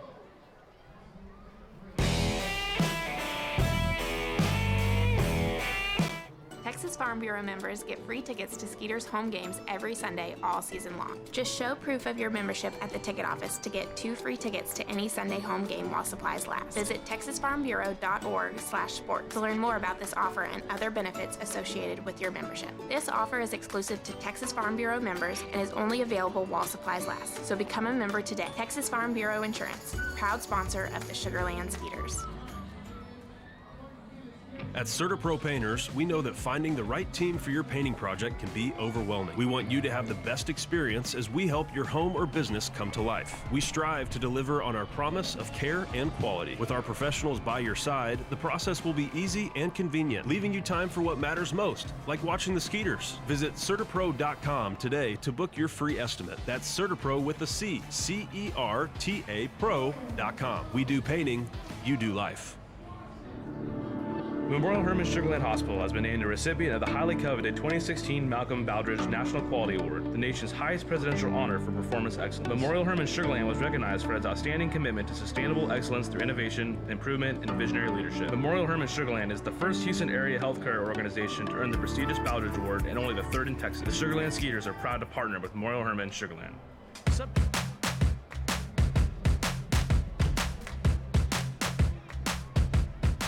All right, so we're already to the top of the 5th tonight. Troy Scribner working on a gem. 4 scoreless for him so far, just 2 hits, 7 strikeouts. As Russell Woolman and Ryan Posner here with you. Nice afternoon. The skies are clear. I don't see any clouds. That's nice to say right now. That is a shocker from where we were at earlier in the week. Honestly, didn't feel that bad outside today. Starting to see the weather turn down a little bit. Breaking ball there from Scribner just misses a little bit up. 1-0 to Joe Benson. For here, this is a really nice night. Yes. I mean, I'm starting to think I might need to put on a cardigan or something. Benson skies out to left field. Jansanti and Bernard converging. Jansanti calls him off, has it easily for out number 1. 1 away here at the top of the 5th. So Benson was the last guy to get a hit for the Blue Crabs. That was all the way back in the 2nd inning. So full 10 spots now through the order. That was the weirdest way to say that. He's retired 10 straight. That's how most people would say it. But Benson doubled in his last at bat. But Scribner, man, when he's on, he just works. He works quickly too. It's clinical. It's always nice when you can go through a lineup without anybody getting a hit. Builds a little momentum. And this is all. I mean, this is all about momentum too. You know, this is his last start before you go into the playoffs. The way it's shaping up right now, Scribner's looking to get the 3rd game of the series, so he could be putting the cherry on top of potential sweep. That one line to left. Hopefully, right at Bernard. He makes the play. Hopefully, Scribner's this year's James Russell for us. just a workhorse down the stretch. Well, the way it's lining up now too, so it looks like Hochschild will get game 1.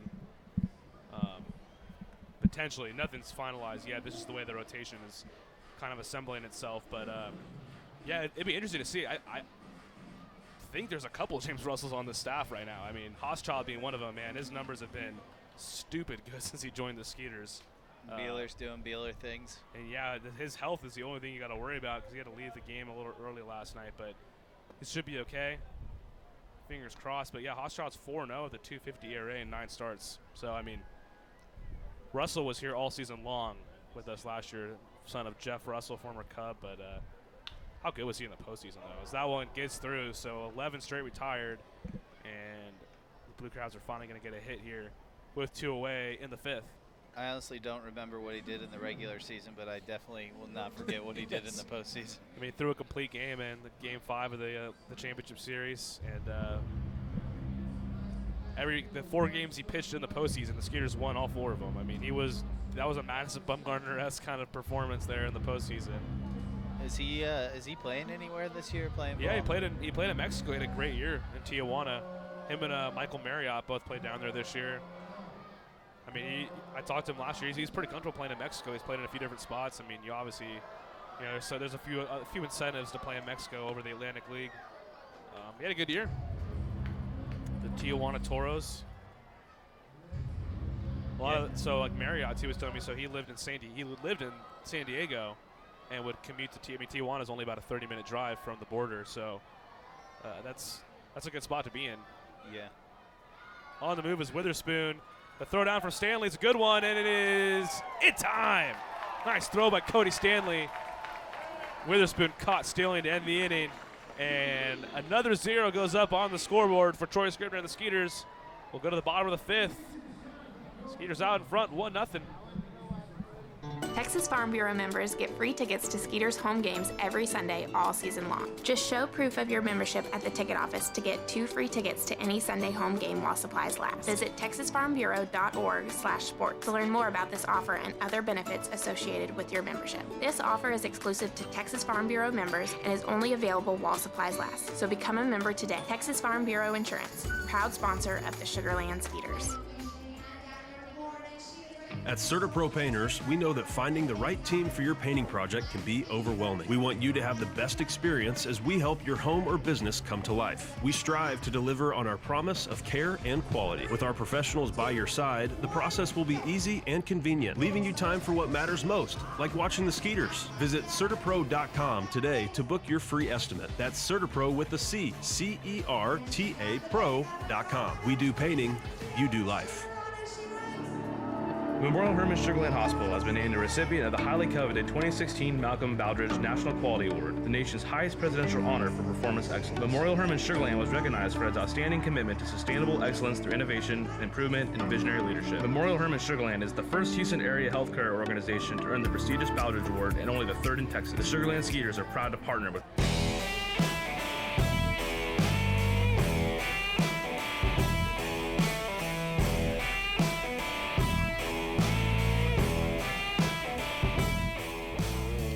Cody Stanley going to lead it off in the bottom of the 5th inning.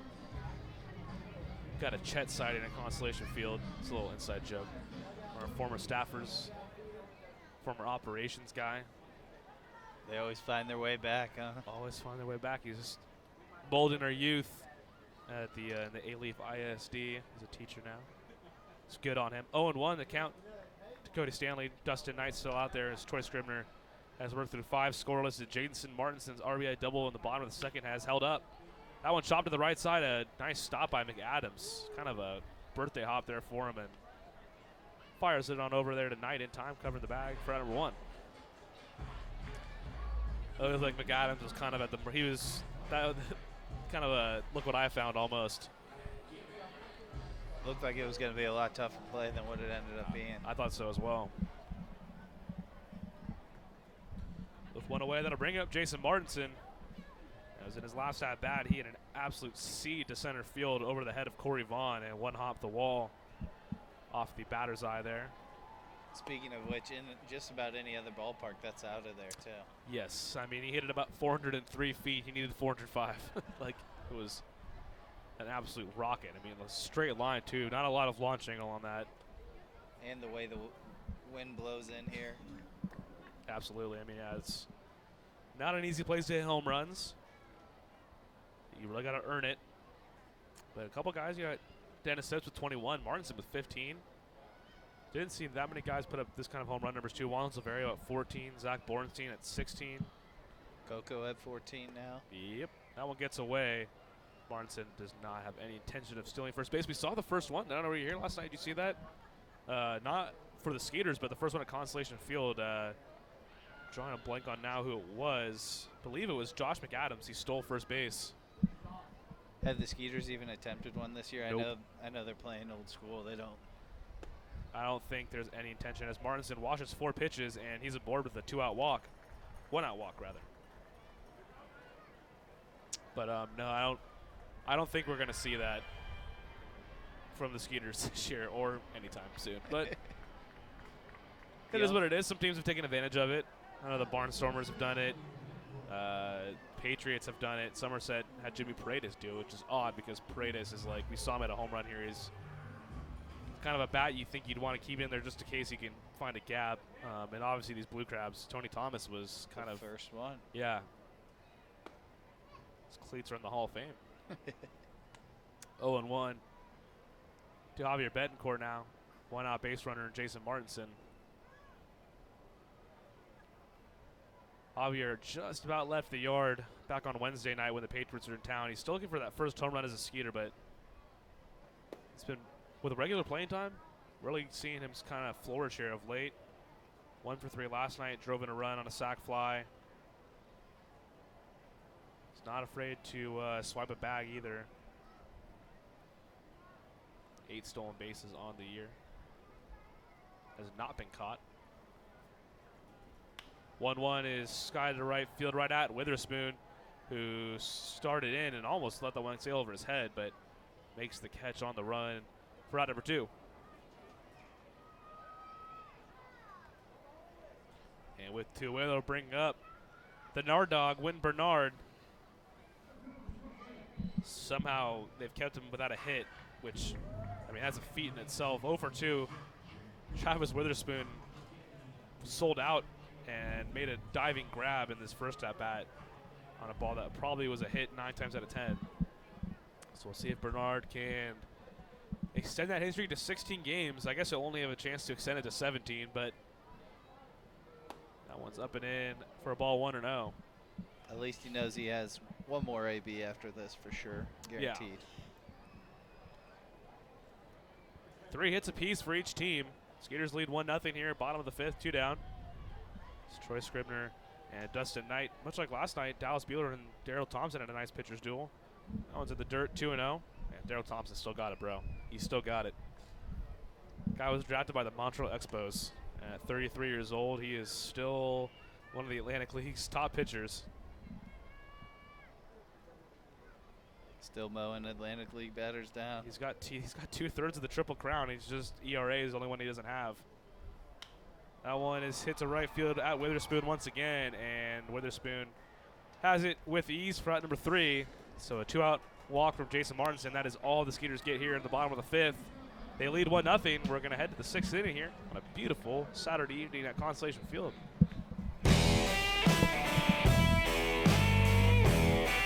At CertaPro Painters, we know that finding the right team for your painting project can be overwhelming. We want you to have the best experience as we help your home or business come to life. We strive to deliver on our promise of care and quality. With our professionals by your side, the process will be easy and convenient, leaving you time for what matters most, like watching the Skeeters. Visit CertaPro.com today to book your free estimate. That's CertaPro with a C, C-E-R-T-A Pro.com. We do painting, you do life.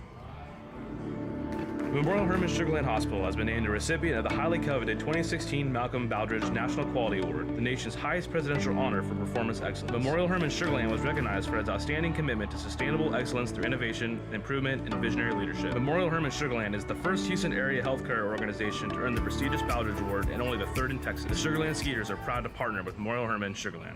What's up, dudes? Pamela Printing, the preferred printer of the Sugarland Skeeters, the name you hear most often in Fort Bend County. People are talking about quality, dependability, on time, and helpfulness in producing a great business piece for their company. Ladies and gentlemen, ladies and gentlemen, ladies and gentlemen, ladies and gentlemen, your attention. All right, top of the 6th inning. That is a flashback crew out there for the base drag. We got Bobby Crotow, and I got Chet out there. Man, what in the 2018's going on out there? Everybody in the Atlantic League is wishing they had a team like that. That is a veteran crew base dragging out there. That field's never looked better. They've been around the block. If we had Brad out there too, that would be the full crew. That's the reigning groundskeeping crew of the year, 5 times in 7 years. It's a good group out there. They've seen some fields. They've dealt with it, and this week included. A lot of rain. Field looking great tonight. First pitch to Mike Falsetti's up 1-0. Oh yeah, Falsetti somehow escaped giving away people free donuts. He got down 0-2 real quick in his last at bat, but he flew out. Do it for the people. Scribner's been sitting on 7 strikeouts for a few innings now. Let's see if he can do it for the Skeeters Nation here and get them some toasted yolk donuts. 2 out of Falsetti. He is now ahead 3-0 as that one misses away. Skeeters lead 1-0. RBI double from Jason Martin is all they needed so far. That 3-0 fastball is low. Called a ball 4, so no donuts, and Falsetti aboard with the leadoff walk.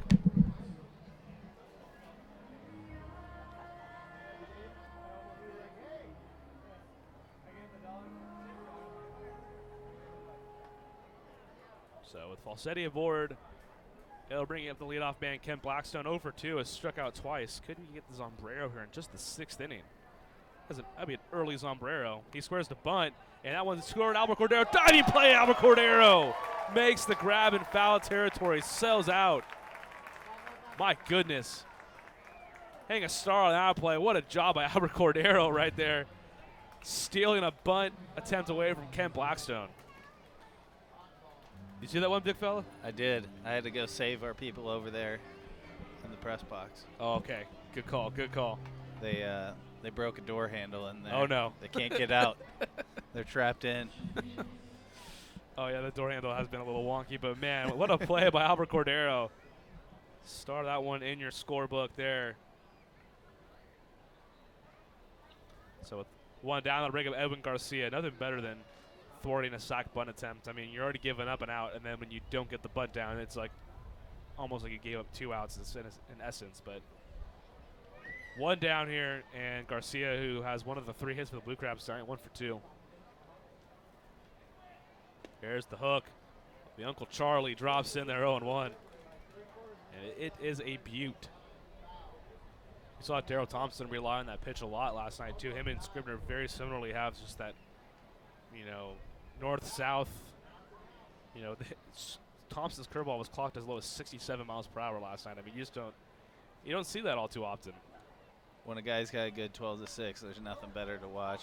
And he threw it again there, right back to it, and Garcia way off balance, pops it up to Javier Betancourt, who makes the play out in shallow right field for out number 2. I'm a little biased, but the best I've ever seen is from Adam Wainwright. Waino's got a great one. I think of Barry Zito whenever I hear 12-6 curveball. And see a lot of guys go for that power slider now. You just don't see the curveball too much. Justin Verlander's got a pretty good one too. I mean, Barry Zito literally made it. That was his living there. Yep. But then I mean, when you got to the Giants, just never really found that same success he found with the A's. There's the curveball again. He's done it 3 straight times, and it drops in for a strike. 0-1. It's all about the arm speed too. I mean, it's Troy Scribner's able to keep that more or less same arm speed. Of late, the Athletics have been able to do that. Find guys that struggle elsewhere and just keep them rolling. Plug them in. Mike Fiers threw a no-hitter for them this year. It was right against the did he not? Or that was it was this year. Yeah. I don't believe it was against the Astros. Not against the Astros. He threw one with the Astros, though. That's what I was thinking. Yeah, because he has 2. Mike Fiers has thrown 2 hitters. The Padres as a franchise have thrown none. Let that one sink in. New manager. Who? Do you think you can get Bruce Bochy to come out of retirement for the Pods job? The beat reporter from the San Diego Union Tribune, there was a list of names that he heard, and Bruce Bochy was one of them. I have no idea. I just personally find that kind of hard to believe he'd want to come back, but that would be poetic justice because now you have a team that actually maybe has a chance to possibly, potentially win compared to some of the slop he got dealt. That one's lined into right field. That one could get into the gap. Cut off by Bornstein, and into third base goes Falsetti, but Bornstein's got a great arm, so that's going to keep Falsetti at third. There was Moises Salou. He works in their front office. He was tossed around. I'd like to see that. Joe Madden, who's still with the Cubs, but I think after they missed the postseason this year, he is on his way out of Chicago. I think it's pretty much, yeah, that's the writings on the wall. There was Mark Loretta, former Padres, actually the Cubs bench coach right now. Joe Girardi's hanging out there. It's weird to think. I saw Jeff Passan tweeted out, that's a good job to have. I mean, because usually when your manager gets fired, and I think that'd be kind of funny too, because especially if they do end up hiring Madden, as Thomas swings and misses 0-1. Joe Madden essentially did the same thing with the Cubs. Rick Renteria had to kind of eat it with a young team, and then Madden took over and they won the World Series, and that's kind of what would potentially, hopefully, possibly happen. Andy Green would have to kind of eat it there while the team struggles, and then Madden come in. 1-1 now to Tony Thomas. Tying run on third right now. Runners on the corners, 2 away. Top of the 6th. It's the first time the Blue Crabs have pushed a runner to third base all night against Troy Scribner. 1-1 curveball, check swing. It certainly looked like he went around. The appeal, they say he did not. They didn't know who they wanted to check. That was that's part of the rule changes here in the Atlantic League. You got to make the check swings more batter friendly. That was very batter friendly. 2-1 to Thomas. Tony, 17 home runs this season with the Blue Crabs. He was traded from the Skeeters in the offseason. That one outside, 3-1 to Thomas. A lot of bodies out here in spring training. Just wasn't a place on the roster for him. I was gonna say when we traded him, you were looking at a completely different outfield at that time. C.J. McElroy, Anthony Giansanti, Cody Ashley, Jared Mitchell. Yeah, Cody Ashley. It kind of still weirds me out that he's only here for a week, but how crazy was that? I mean, a lot of success in the majors with the Phillies, and he quickly got signed back to the Red Sox system. 3-2, that one misses low, so a walk there from to Thomas. That'll bring up the ever-powerful Corey Vaughn now with the bases loaded, still 2 away. I didn't know how that one would go. I mean, we had Derek Norris all last year. Obviously, there's a few other factors with Derek Norris. Don't need to get into that, but I was like, oh, well, I mean, if Derek Norris could spend an entire year here, maybe Cody Ashley will too. I mean, I guess never you never really know. And obviously Ryan Court being here this year and seeing time in the big leagues. That was pretty cool. But, yeah, Ashley was here for literally just the first week of the season. So he had a home run, though. Opposite field shot against these Blue Crabs back in April. Nowhere to put Vaughn here, and the first pitch misses to him 1-0. Vaughn, the center fielder, 0 for 2 tonight, has struck out, and he's popped out to Albert Cordero at first. Cody Ashley was also a big Blues guy, St. Louis guy. Yeah, I know a couple of Missourians out here. You were happy about that. That one inside, called a strike, 1-1. Nice fastball there from Scribner. That was kind of right around the time the Blues were making their run. Yep, we were in the postseason. We were actually about to play Dallas. I talked to him about it. Scribner's 1-1 to Vaughn. A nice stop by Cody Stanley. That one's in the dirt. 2-1 now. Pretty funny. I actually had a Tarasenko jersey on. I jokingly said with him, I expect 2 goals out of him tonight, and he gave me 2 goals. Buried 2 goals. Man, that was a fun ride to watch, and it's pretty much one of the most unheralded teams to ever go on and win a championship. I mean, how many times does an 8 seed go and win a title in any sport? Also, worst record in NHL at the start of the calendar year. That one popped up to Giansanti. He had a country mile in the air, but not all that far, and he's under it for out number 3. So nice job by Scribner. He leaves the bases juiced here in the top of the 6th. Skeeters still lead 1-0. Move to the bottom of the 6th inning. Memorial Hermann Sugarland Hospital has been named a recipient of the highly coveted 2016 Malcolm Baldrige National Quality Award, the nation's highest presidential honor for performance excellence. Memorial Hermann Sugarland was recognized for its outstanding commitment to sustainable excellence through innovation, improvement, and visionary leadership. Memorial Hermann Sugarland is the first Houston area healthcare organization to earn the prestigious Baldrige Award and only the 3rd in Texas. The Sugarland Skeeters are proud to partner with Memorial Hermann Sugarland. What's up, dudes? Pamela Printing, the preferred printer of the Sugarland Skeeters, the name you hear most often in Fort Bend County. People are talking about quality, dependability, on time, and helpfulness, and producing a great business piece for their company. Don't miss out on daily promotions this season at Constellation Field. Come to the park on Monday for discounted margarita prices as well as free tickets for fans who present military and first responder IDs. Visit us on Wednesday and enjoy $1 hot dogs as well as discounts of White Claw hard seltzer. Come thirsty on Thursday for $2 beers and sodas. And you definitely won't want to miss out on Fireworks Fridays. Close the week out on Sunday Fun Day where we'll have pregame autographs and kids run the bases. Sugarland Skeeters, it's more than baseball. Hello, Houston. Tomorrow's here. Time for an energy company that does more than just sell electricity, and that's Constellation. We offer electricity plans that include protection for your air conditioning. If something goes wrong, we'll fix it, and you pay nothing for covered parts and labor. Visit constellation.com/getmore or call 888-921-MORE to learn how all of this is included in one great electricity rate. Certain restrictions apply. Visit constellation.com or speak to a care representative for details. PUC 1001.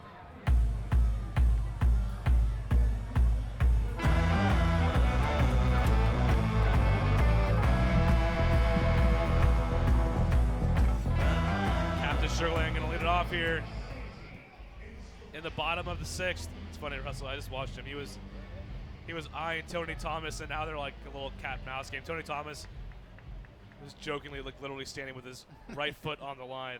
His last at bat, Jay Sandy had a rocket down the line. He's like, why the heck were you played so close to the line? And Jay Sandy hits a rocket this time out to center field, though, and Corey Vaughn had to play pretty deep. Jay Sandy's hit the ball well a few times tonight, just no dice, and he's away for out number one.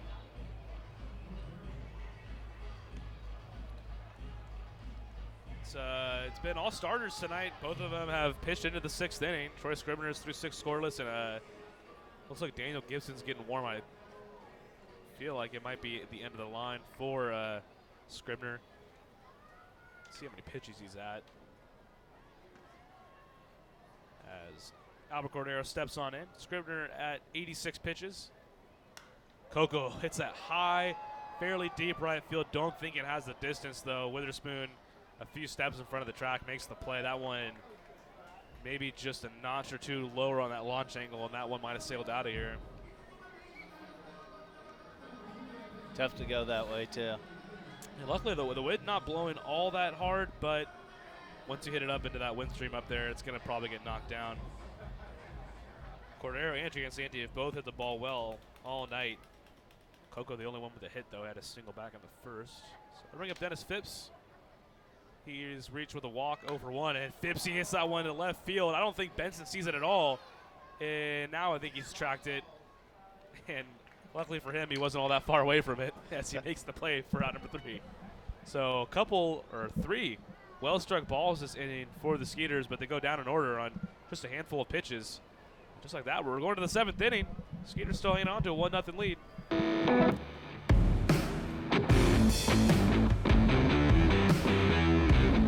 At CertaPro Painters, we know that finding the right team for your painting project can be overwhelming. We want you to have the best experience as we help your home or business come to life. We strive to deliver on our promise of care and quality. With our professionals by your side, the process will be easy and convenient, leaving you time for what matters most, like watching the Skeeters. Visit CertaPro.com today to book your free estimate. That's CertaPro with a C, C-E-R-T-A Pro.com. We do painting, you do life.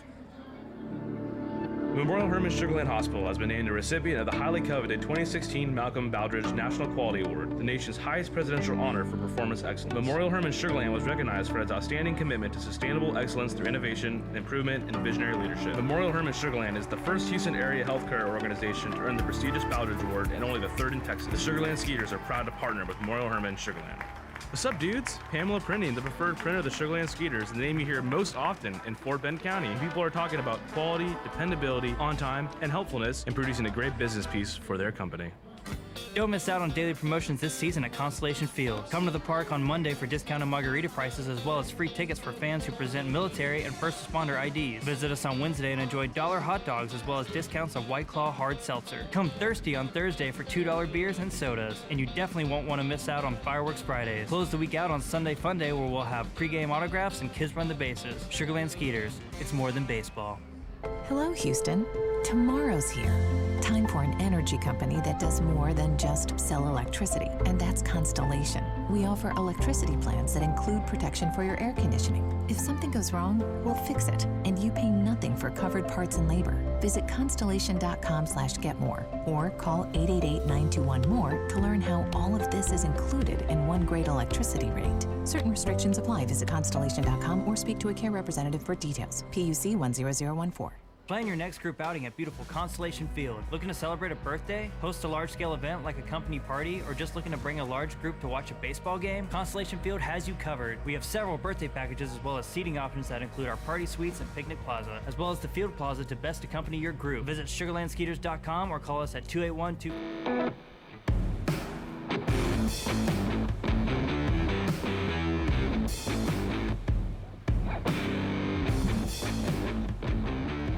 So that'll be the end of Troy Scribner's night, and it was a good one. First pitch from Daniel Gibson to Joe Benson that clips him in the foot.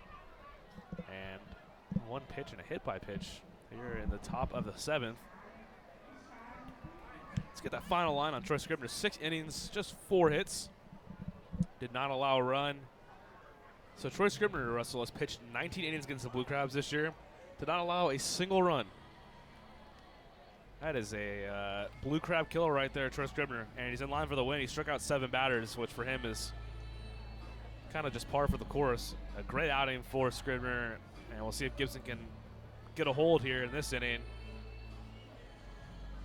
And sometimes you just have those teams where everything clicks and the other team just doesn't want to see you. If only we could have Scribner facing the Blue Crabs every game, we may have just went 140-0. So Gibson on the season with the Skeeters, 2-2, a 2.48 ERA, and this is a number 36 appearance. Gets his first pitch strike across to Josh McAdams.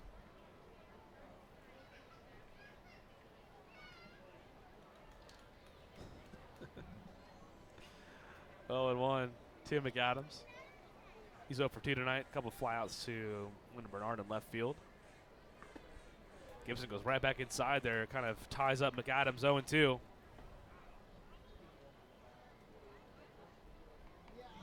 Gibson has 9 holds since joining the Skeeters. It's been a nice late inning option. Lefty, you can get lefties and righties out, which is nice. He's not one of those loogies. I forget what that acronym stands for, which is left-handed only something, guys. I don't know. You don't see that. Isn't it loggy? Something like that. It's an acronym basically that equates to that guy that only gets left-handers out. Yeah, I got 3 lefties in the bullpen right now: Schlereth, Runzler, and Gibson. All 3 of which are really, potent against either side of the plate. Schlereth last night, man, that guy can spin it. He's got a nasty curveball. The 0-2 from Gibson. That one gets away from Stanley, and now we're going to see McAdams steal first base again. So he'll be aboard first. Now runners at first and second. So for the second time in as many nights, we've seen a guy steal first base, both for the Blue Crabs, and now there's 2 runners aboard, and the tying run in scoring position here with nobody down. Such a letdown of a feeling. It's like you have a guy 0-2, and you spike one in the dirt, and he comes away with what now will equate to a walk on his line. What's also worse is now you got a guys at first and second instead of just a guy at second, I guess. And with an 0-2 count. Those are the rules. So they're jeez, they're able to take advantage of them. Hey, Doug, you wiped all the pie off you. Nice job, buddy. What flavor pie was that? Vanilla, nice. Not the best. Did you get to eat it? All right, fair enough. Did not have a choice. It was more or less force-fed to you. So a big spot here. Travis Witherspoon up with nobody down.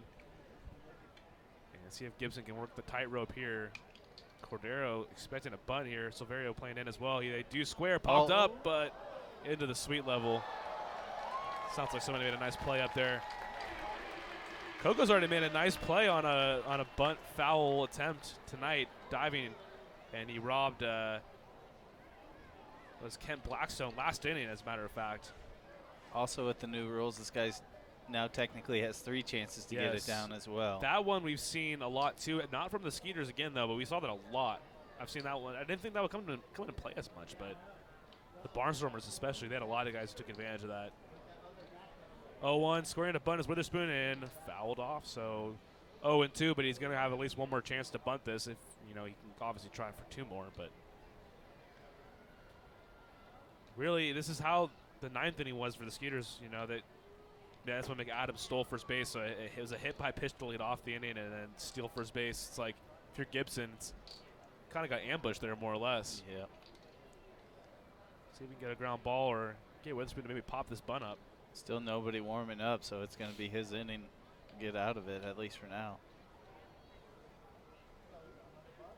Witherspoon does square to bunt, and he gets a good one down right towards Silverio. Silverio makes the play at first as Betancourt was covering, so a sack bunt for Witherspoon here. 1 down now, and the tying run moves to third, and the go-ahead run moves to second base.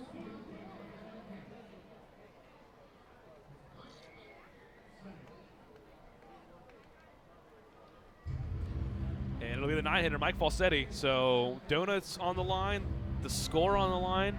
This is a pivotal moment here in this ball game. Skeeters will take it in both ways. Top of the 7th, yeah, strikeout.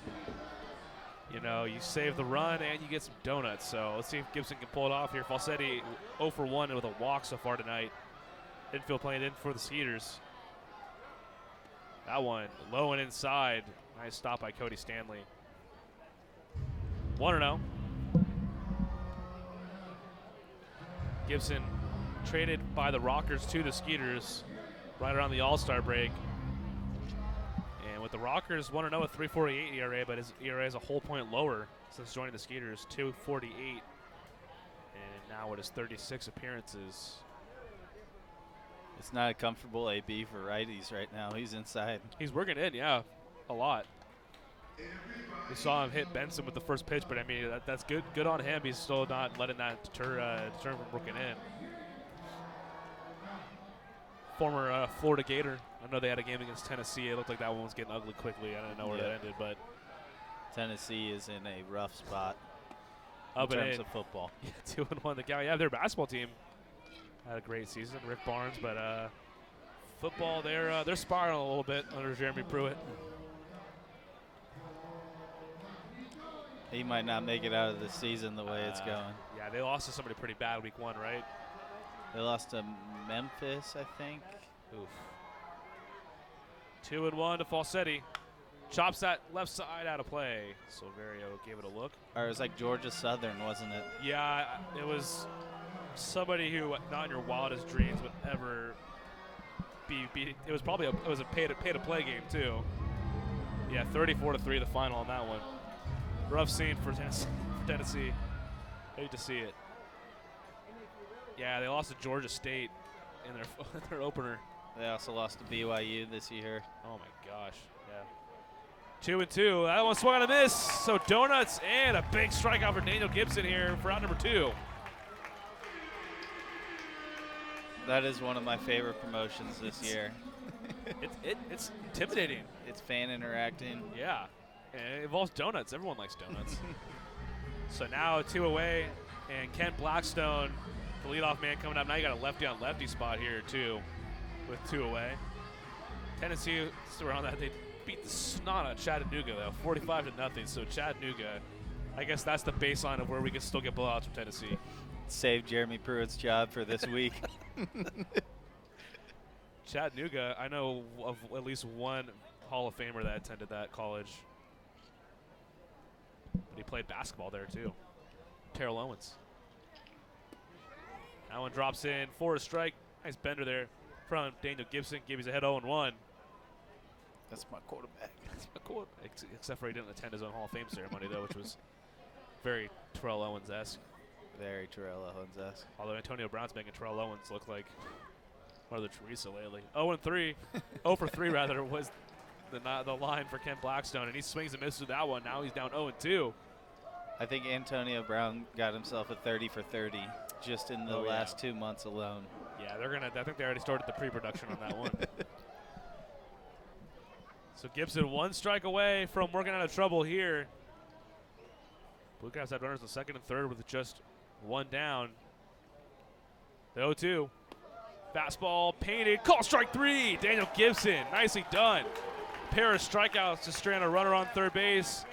And the Skeeters are going to hang on to a 1-0 lead here. And we head to stretch time, and looks like a little God Bless America as well. So we'll take a quick break. We'll let you tune into this scene here in the middle of the seventh. Skeeters lead 1-0 over the Blue Crabs. We'll be back here in just a moment.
Beautiful rendition of God Bless America, and take me out of the ball game. Take me out of the ball game, courtesy of our own PA guy Shane Brown. He's done a nice job. The person who previously occupied this booth used to always sing it, and I'm happy that that was not passed down to me. I'm okay with that. I think you got to do it at least once. I don't think anybody needs to see that. I think the fans want to see it. I know I want to see it. So there's a lot of people around here. Well, tomorrow, I guess, is the last chance. We'll see if it happens. I'm going to go with a hard probably not. Can you at least just peek your head out, just like Ira used to? I could do that. I can at least do that. Shout out to the guy about 3 rows in front of me to the right with the Rick Vaughn 99 jersey, former Major League right there. That is a all-time classic. That one chopped to the right side by Bornsey on a bunch of hops to Garcia. He shuttles it over there to the first baseman McAdams in time for out number 1. Nice job by Daniel Gibson, and then even prior to that too, the Troy Scrivener stranded the bases loaded, and there in the bottom of the 7th, Daniel Gibson left runners at second and third. So that's good situational baseball. You know, things you can kind of like look to fine tune before the postseason. Playing with fire, but getting out of it, that's big. So with 1 away, it'll bring up Juan Silverio. Silverio 1 for 1 tonight. 1 for 2 rather. Dustin Knight still out there for the Blue Crabs. And he's just at 83 pitches, so it's been economical. The RBI double from Jason Martinson in the bottom of the 2nd has been it. The Skeeters out hitting the Blue Crabs out hitting the Skeeters 4-3, but the Skeeters winning 1-0. Also having 17 strikeouts in a game, you know he's got a lot left in that arm. Oh, yeah, he's got a little bit of rubber arm out there.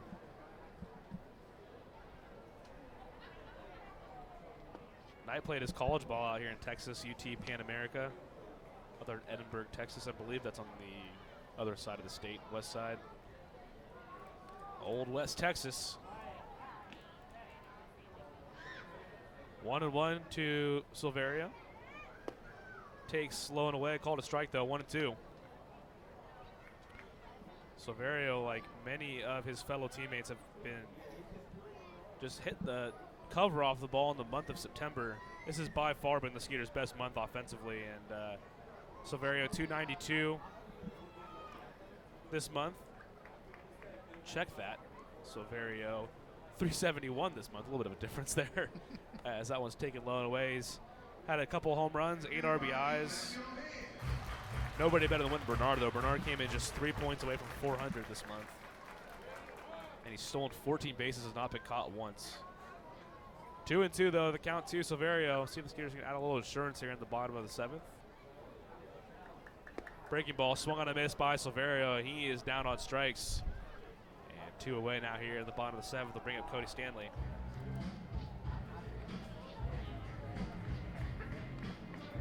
Stanley 0 for 2. Behind the plate again tonight.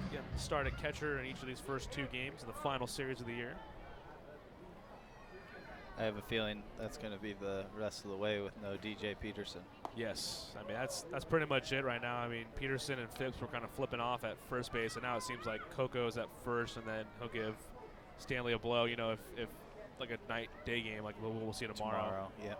But in the postseason, you'll probably just see Stanley catch each game because you get the 2 games day off and then 3. So this is probably more or less the lineup you'll see. I mean, you'll probably see, I'd imagine, Rico Noel in there somewhere. At worst, you'll see him running the bases at some point in the game. He's gonna play a fat. Speed comes to the ballpark every night, and he's got that in abundance. That one gets away from Valsetti. 1-2 now. The count to Cody Stanley. Every year, those teams on the verge of postseason play find that speedster that comes up in September. I mean, finds his way on the postseason roster too. Terrence Gores, Billy Hamilton out there in Atlanta now. Yeah. Braves, they clinched last night. It's a pretty good video of Shane Green. I don't know if you saw that one. It was rolling around Twitter today. This kid he interviewed. And, oh, that one looks like a crossed up Falsetti. And it gets away, but Cody Stanley not going to make a move. So 2-2. Somebody, Paul Bird, I think, is their, like, kind of field question guy. Field host, I guess would be the better term. But he asked Shane Green, he's like, okay, so, you know, you're on the Tigers at the beginning of the year. Now you're on a team that's winning the division. How does it feel? And, like, as he's asking the question, his teammates just came up and like Stone Cold Steve Austin him with some silver bullets. Interview ended. There's nothing better than seeing your team celebrate in that locker room. Yeah, so hopefully we'll have that kind of celebration ourselves here. But for now, Stanley down on strikes to end the 7th. We head to the 8th inning. Skeeters hanging on to 1-0 lead. Back here in just a moment. Memorial Hermann Sugarland Hospital has been named a recipient of the highly coveted 2016 Malcolm Baldrige National Quality Award, the nation's highest presidential honor for performance excellence. Memorial Hermann Sugarland was recognized for its outstanding commitment to sustainable excellence through innovation, improvement, and visionary leadership. Memorial Hermann Sugarland is the first Houston area healthcare organization to earn the prestigious Baldrige Award and only the 3rd in Texas. The Sugarland Skeeters are proud to partner with Memorial Hermann Sugarland. What's up, dudes? Pamela Printing, the preferred printer of the Sugarland Skeeters, the name you hear most often in Fort Bend County. People are talking about quality, dependability, on time, and helpfulness in producing a great business piece for their company. Don't miss out on daily promotions this season at Constellation Field. Come to the park on Monday for discounted margarita prices as well as free tickets for fans who present military and first responder IDs. Visit us on Wednesday and enjoy $1 hot dogs as well as discounts of White Claw hard seltzer. Come thirsty on Thursday for $2 beers and sodas. And you definitely won't want to miss out on Fireworks Fridays. Close the week out on Sunday Fun Day where we'll have pregame autographs and kids run the bases. Sugarland Skeeters, it's more than baseball. Hello, Houston. Tomorrow's here. Time for an energy company that does more than just sell electricity, and that's Constellation. We offer electricity plans that include protection for your air conditioning. If something goes wrong, we'll fix it, and you pay nothing for covered parts and labor. Visit constellation.com/getmore or call 888-921-MORE to learn how all of this is included in one great electricity rate. Certain restrictions apply. Visit constellation.com or speak to a care representative for details. PUC 10014. Plan your next group outing at beautiful Constellation Field. Looking to celebrate a birthday, host a large-scale event like a company party, or just looking to bring a large group to watch a baseball game? Constellation Field has you covered. We have several birthday packages as well as seating options that include our party suites and picnic plaza, as well as the field plaza to best accompany your group. Visit sugarlandskeeters.com or call us at 281-240-HITS for more info on all of our group packages.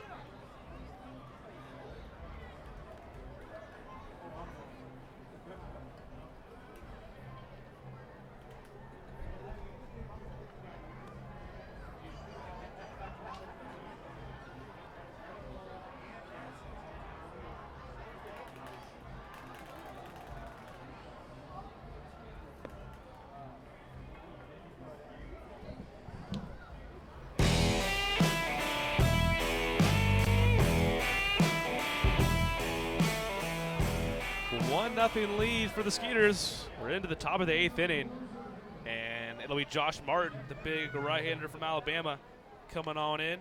3-0, 3.25 ERA, his 25th appearance. It's been a pitcher's duel galore kind of series here. We had a good one last night. Tonight, Troy Scribner threw 6 scoreless, passed the baton to Daniel Gibson. He threw a scoreless inning, and then Josh Martin now. Hoping for more of the same. Doug Phalion has joined us now in the booth. Howdy, howdy. Took a pie to the face earlier today. Yeah, I'm out there for just the trying to repair a seat. Here comes Watson. Didn't take you for a physical comedy kind of guy. Why not? I don't know. You're up there with the likes of like Jim Carrey. 1-0. Squaring to bunt was Garcia. He takes 1-1. We were just running through some of the college football scores today. Virginia's about to get beat by Old Dominion. Yeah, they are down 17-7 currently. I thought Old Dominion was a country band. And UCF lost today, so no fake national title for them this year. That one fouled away, still 1-2. For the Aggie fans listening, obviously aware that Texas A&M falls to Auburn, so that's going to push them probably near the back end of the top 25. I'm pretty stoked. I get to watch my alma mater tonight. Their game doesn't start till 9:30 out here, so. Yeah, there's definitely some late games tonight. Love the late Hawaii chaser, man. You can always count on a good Hawaii game that'll be on at like 1 in the morning. You're like, yeah, is this a replay? Yeah, and they're going to throw for 400 yards, yes. And it's who knows how it's actually going to end up. But 2-2. Count to Garcia. That one outside. Full count now to the second baseman for the Blue Crabs. College football get right into the conference season now. This is a good time. Michigan lost today to Wisconsin. Yes, that was a big loss for Michigan. It's going bad to worse out there for the Wolverines. Yeah, Harbaugh's ground up the middle. Nice backhand to stop by Betancourt. Off balance throw is a beauty. Woof! Nicely done, Javier Betancourt. That is a tough play to make, and he made it look incredibly easy. One away here. And Javier Betancourt, man, he can flash the leather now. But yeah, I think ever since that loss to Ohio State last year, it's just Harbaugh's kind of running out of excuses. I feel like his time at Michigan's just about over. Luckily for him, I feel like regardless of what happens, he's probably going to be able to find an NFL job if you yeah, he's not going to have any problem finding another job. Late night snack at the WAC. That's what somebody commented. That's a pretty good description there. Well, he's had a couple good games. They're kind of on a little resurgence now, but they're in the Mountain West now. Yeah. I'll have you know, Mr. I don't know how to say your last name. I'm sorry, Ryan. I will not mispronounce it. 0-1. That one grounded. Ooh, off the netting there. The Skeeters dugout. Everyone's all right, though. 0-2, the count to big old John Griffin. He is 1 for 3. A couple of strikeouts and a single tonight. Yeah, I remember the San Diego State coach would describe going to Hawaii. It's not as fun as you think. You get there, you don't do anything, but you sleep, you play a game, and get right back on a plane and go home. And it's a 6-hour plane flight, even from the West Coast. So it's not quite the Hawaiian vacation you'd imagine. And your body clock's all messed up because you go 3 hours back, sometimes even more if you're in the mountain time. Yeah, and as a player, I mean, you're not really getting to go out there for vacation. You're leaving from class and getting on a plane, going out there, going straight to practice. And yeah, it's one of those, when you're in conference, you're very thankful that you switch off every year, whether you play them at home or on the road, because not ideal. So 0-2 to John Griffin here. 1-0 lead for the Skeeters, top of the 8th. Got a couple of trees going to battle here between Josh Martin and John Griffin, and Griffin fouls that one off his leg there. 0-2. Josh Martin at 6'5", John Griffin at 6'6". Could make a nice tandem there at a power forward and small forward on a Atlantic League basketball team. Well, what position would you be playing? I would be holding the clipboard on the bench. I'm the analytics guy. Fair enough. Fair enough. Or I'm filling the water coolers. They have Adam Choplik, 6'9". Out of the, I thought our bullpen had some big fellas. I don't think there's not too many guys rolling around in the league that are 6'9". No. Most of them probably elected to play basketball. 0-2, the count to John Griffin. He skies out to right field. Borenstein takes a few steps back, and to his left has the ball there, number 2. Yeah, at 6'9", typically I feel like you're playing basketball or you're putting on some weight to go be an offensive lineman somewhere. That's true. That's very true. He looks like he could, I mean, he's 6'5", 230, or 6'6", 230, so, that's John Griffin right there. So Yeah. you're talking about Chava, but yeah, Griffin could. He might be a tight end. Yeah, This looks like a little Jimmy Graham out there. So with 2 away, that'll bring up Tony Thomas. I saw him repping a Florida State jersey in the clubhouse today, former Seminole. That one swung and I missed by Thomas, 0-1. He's 0 for 2 with the walk tonight.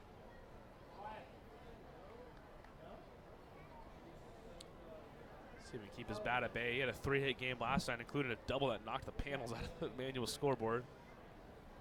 That one lined to right field. Borenstein had him played pretty deep, so that one's going to drop in front of him for a base hit. So Thomas, a 1 for 3 night now, and he is the tying run with 2 away.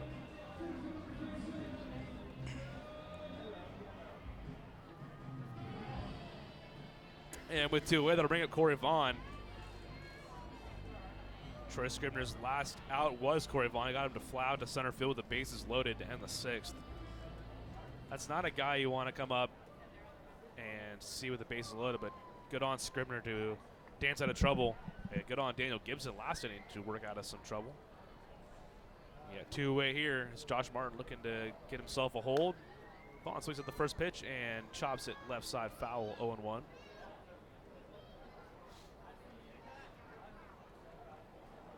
No runs, 5 hits, no errors for Southern Maryland. 1 run, 3 hits, no errors for your defending champion Skeeters. Going to put that championship back on the line here in less than a week. It's playoff baseball right around the corner here at Constellation Field starting next Tuesday and then Wednesday. 0-1 pitch, line to center field. Going to be a tough play for even Jansanti, who catches everything. That one's down off the wall in right center field. Thomas cruising home. He's going to score. The throw is not going to be in time for Betancourt as Thomas is got some decent speed behind him, and he comes across to score the tying run here. It's now a 1-1 game here in the top of the 8th inning. That was an absolute missile off the bat of Corey Vaughn there. He can only keep his power bat at bay for so long. Yeah, I was definitely worried there for a second that was going to be number 24 for him. Yeah, that was not all that far away. It clanked up off the Sugarland roofing sign there in right center near the ice house. And even Anthony Jansanti, like I was saying, he catches just about everything, but even Captain Sugarland couldn't get to that one.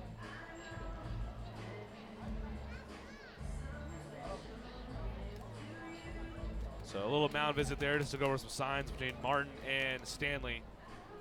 So Scribner going to be not in line for the win here any longer. It'll be up to either Martin here, the Skeeters take a lead in the bottom of the 8th. We've got Jason Martinson, Javier Betancourt, and Wynton Bernard. 8, 9, and 1 hitters. Martinson had the RBI double in the second. That had been the only run of the game up until just now. And the first pitch to Joe Benson is outside, 1-0.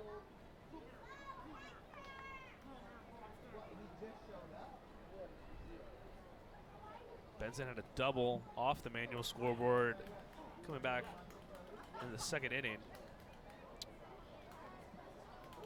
After he doubled, Scribner had retired 11 straight.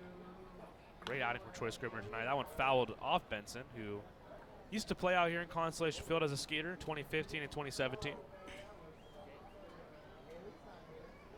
Back in the Atlantic League now this year. former Minnesota Twin. Him and Tony Thomas both got the neon green sleeve right there.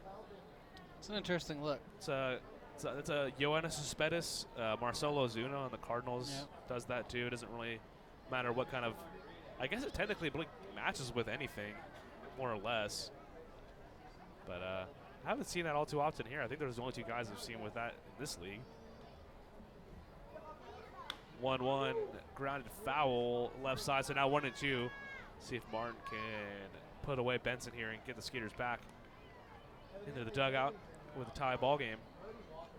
I wonder when you wear those arm sleeves, is that more just for the compression or just aesthetics? Or if I was an athlete of any sort, I guess I would know. But I think it's got to be equal parts aesthetic / compression, because you could just wear a gray one or like a blue one, like a two-color one. So maybe the brand they like only sells neon ones. I'll have to ask Tony. That one gets away from Cody Stanley all the way to the backstop. Corey Vaughn's going to advance to third base. Nice job by Martin, though, to cover home plate.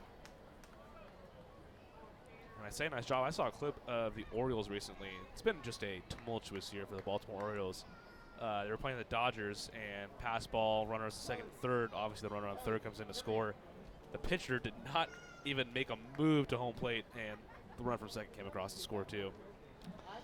And then the Dodgers cleverly tweeted out, like people tweet out like a movie and like it's like not actually the movie. Their tweet said Home Alone 2019. Oh. Just a little salt in that wound. 2-2 to the count to Benson, and that one in the dirt again. That's a lot of faith there, putting in Dakota Stanley. That goes to show how much trust they have in him. Can't say a whole lot. Being a Royals fan this season. Yeah. Definitely. Not much better, but nothing can beat how bad the Orioles have been. There are some really bad teams in the American League between the Tigers, the Orioles, and the Royals. But the Royals have stretches where they look good. They don't always, they don't always come out with the win. But 3-2 pitch, line up the middle and through the reach of Betancourt. So into scores Corey Vaughn. This game is untied, and Benson trying for a double there, and he's going to get in safely as Benson with the heads-up play there gets into second with an RBI double, and the Blue Crabs are now going to take a 2-1 lead here in the top of the eighth.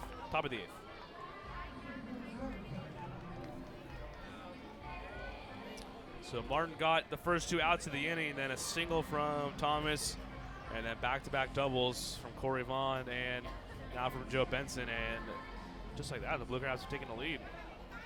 So going into the postseason, what was your favorite moment from last year's? Last year's postseason? Unfortunately, it involves a man that plays with the Blue Crabs. Nothing like, I think, but besides that grand slam, it really was just that entire rally, because they were down 3 runs going into the 9th inning, and it was against the Barnstormers in the divisional series, and they brought in Huáscar Brazoban. That dude brought it. He could throw like upper 90s. I mean, as great as it was to watch them win the championship, like being at home with that rally was insane. I mean, and then they went and won the first 2 games in the next round. It just seemed like that game was what led the team to win the championship. Yeah, it's like after we won that, I was like, oh yeah, we're gonna go win this. Yeah.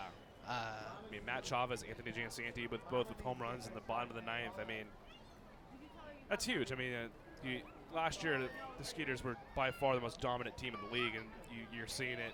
You're down to your last 3 outs. You're like, is this really going to be it? Like, watch them win so many games here, and you're like, man, you think they're at least going to advance to the championship series. And hey, that's why you never say never say die. And Derek Norris had a big RBI single to tie the game. Remember that? And then obviously Tony Thomas. All he needed was a sac fly. There was the bases loaded, nobody down. But the way that game was, go for the grand slam.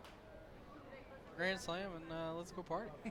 I like the way that sounds. 1-2. That one is swung on a miss by McAdams. Strike 3, but not before the Blue Crabs strike for 2 here in the top of the 8th inning. They now lead 2-1, and we head to the bottom of the 8th.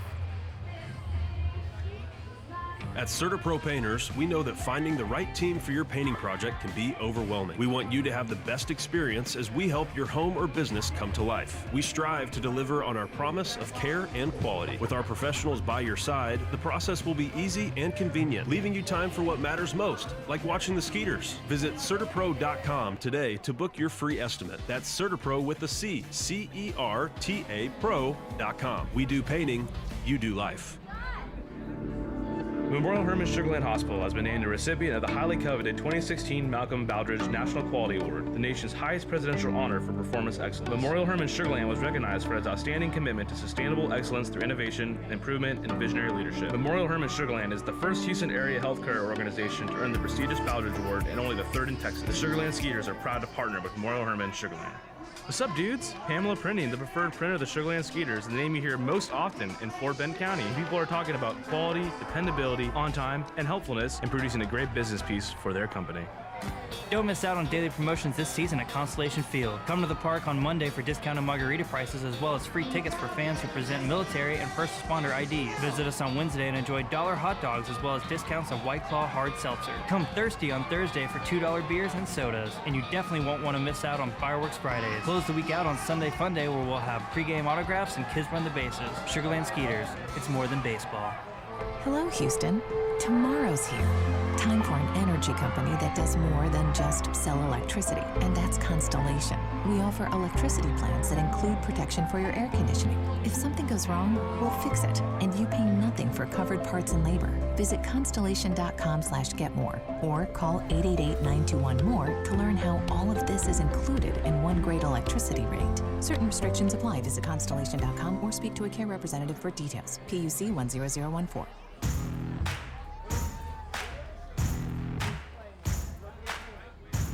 Blue Cats have taken a 2-1 lead here. We head to the bottom of the 8th inning. It'll be Jason Martinson to lead it off for the Skeeters. Doug Faley, Ryan Posner here with you. Dustin Knight still on the mound for the Blue Crabs. Nobody up in the bullpen, and Martinson, big rip and a miss, 0-1. Martinson's responsible for the only run tonight for the Skeeters. Just his third at-bat of the game here in the 8th inning. It's been a fairly economical effort out of Knight. Breaking ball inside, misses, 1-1.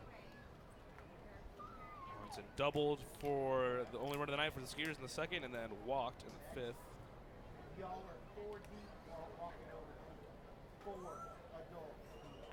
1-1 from Knight. Good take from Martinson as that one skips into the dirt. 2-1. The big patience he's known around here, at least for me. I think that's just me. Tie for 4th in the league, 72 walks. That was coming into this one, so he broke that tie with a walk tonight. Open stance for Martinson. The 2-1 count. Another big swing, just comes up empty by a hair there. 2-2. Seen a couple balls hit well to center field tonight. Corey Vaughn's last inning tied the game up, and Martinson hit one over Corey Vaughn's head back in the second for his double. That one's taken low, 3-2. So let's see if Martinson can get aboard here and put the tying run on. Somebody needs to wake up our guy in the manual scoreboard out there.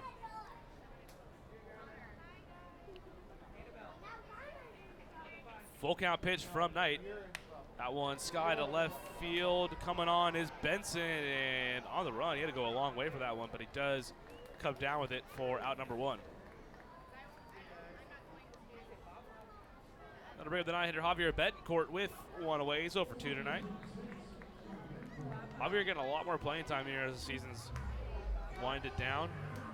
And, you know, like most guys, I think he's starting to flourish a little bit with that extended playing time. He's a couple of nice plays on defense tonight, too.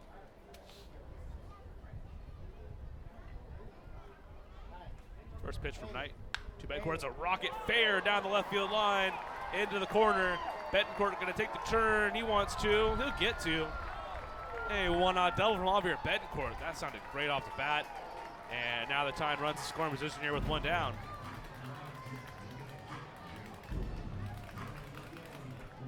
That'll bring up the hottest hitter on the Skeeters club and the hottest hitter in the Atlantic League. That's Whit Bernard. He's 0 for 3 tonight. Looking to extend that hitting streak to 16 games. He's 0 for 3 so far.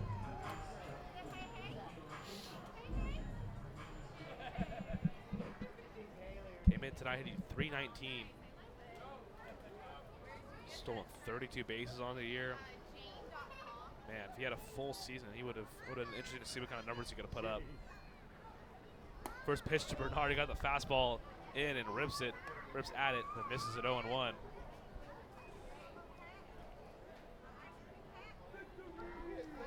Javier Betancourt doubles down the left field line, and Skeeters got a chance to tie this game right back up. 0-1 pitch. That one misses low, 1-1. Got Captain Sugarland, Anthony Jancinti on deck, and he's struck the ball well all night. Behind him, Albert Cordero. This is a nice 1-2-3 punch the Skeeters have here. The season winding down. 1-1, nice take by Bernard as curveball misses outside. 2-1. Now we're seeing a lefty that's easily detectable. It's Adam Choplet because you can't even see his head. He's so tall, it's like cut off by the top of the wall.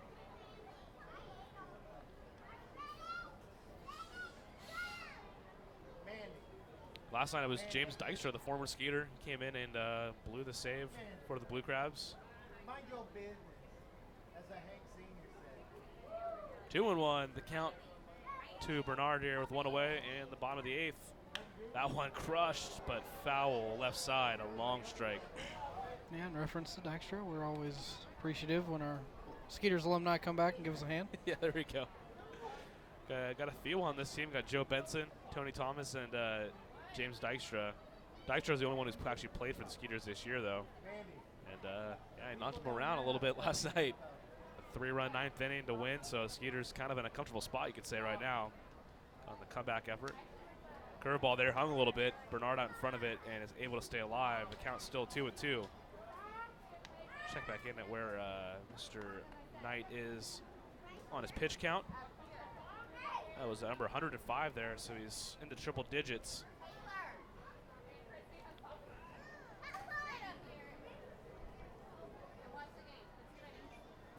So big pitch upcoming here for Knight, 2-2. The count to Wynton Bernard, a long set. I think he's just waiting for him to call time. Okay, finally gets into his stretch. Big lead for Betancourt at second. And now they're going to step off because Garcia was trying to backpick him there. Betancourt's way off the bag that time. He was just trying to go say hi to the shortstop. Yeah, he was almost there. It's like stealing third here is not all entirely necessary, but they're going to give it to you. You might as well take that big lead. And he's still got a healthy lead out there. 2-2 pitch, chopped left side toward Tony Thomas. He looks back. Betancourt, the throw is going to get Bernard by a step for out number 2. So it looks like the hitting streak, at least for now, may have just came to an end tonight for Bernard. If so, it was a 15-game hitting streak, and that's the second longest by a Skeeter this year. Only Dennis Phipps, who went on a 20-game hitting streak, had a longer one this year. And it wasn't like he was going 1 for 4 each night either. He was hitting .431 over the 15 games, so that's a healthy hitting streak. See if Jansanti can maybe park one here. Give the Skeeters a lead. He's hit the ball well all night. Curveball drops in from Knight, 0-1. It's not all that often you get 4 at-bats against one pitcher nowadays, and that's what Bernard and Jansanti are getting here against Knight. Jansanti lined out to third and then lined out to center in his last 2 at-bats. 0-1 the count, tying run on second base, and Javier Betancourt. Fastball from Knight dots the outside part of the plate, 0-2. So with the new ABS system, have players kind of like given up trying to argue the call? Or Yeah, you're seeing, especially now, it's a lot less. Just a lot more like head rolls and eye rolls, but I mean, it's few and far between now, at least from my vantage point. Knight gonna step off here. I mean, you have a pretty good vantage point of these games. I do. I mean, like the first pitch of the night, Scribner thought he had a strike. I mean, it's more like kind of, tongue-in-cheek now. It's not quite as serious. I mean, again, guys are trying to realize there's just not much you can do. Yeah. 0-2 pitch, chopped foul. it was interesting to hear Scribner talk about it yesterday. I mean, he said really he seems to find that, inside, outside is a little stingier for pitchers. Up and down, north and south, it's a lot more lenient for pitchers. So you're seeing pitchers maybe with a good curveball take advantage of just clipping that bottom part of the zone, and the ball that might be in the dirt, still called a strike because it just dots like that bottom edge. But yeah, overall, definitely in the beginning you were seeing a lot of frustration from guys, but now I think you get the understanding of what the zone looks like. Yeah. That, and I mean, saying something to the ump isn't really going to change. It's just a wasted effort. His strike zone's not changing. That one line to shortstop, but Blackstone is able to hang on to it there as he had to go down to a knee to catch that one. And Anthony Jansanti again, another rocket off his bat, but no dice. So Javier Betancourt doubles with one away, but he's stranded there. We're on to the ninth inning here at Constellation Field. Blue Crabs out in front, 2-1.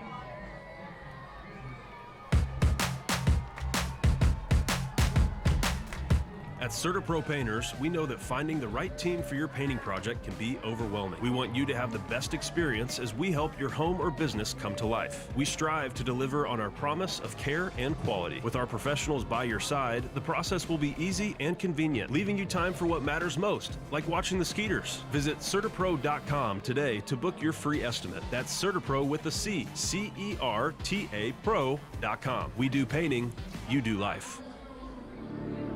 Memorial Hermann Sugarland Hospital has been named a recipient of the highly coveted 2016 Malcolm Baldrige National Quality Award, the nation's highest presidential honor for performance excellence. Memorial Hermann Sugarland was recognized for its outstanding commitment to sustainable excellence through innovation, improvement, and visionary leadership. Memorial Hermann Sugarland is the first Houston area healthcare organization to earn the prestigious Baldrige Award and only the third in Texas. The Sugarland Skeeters are proud to partner with Memorial Hermann Sugarland.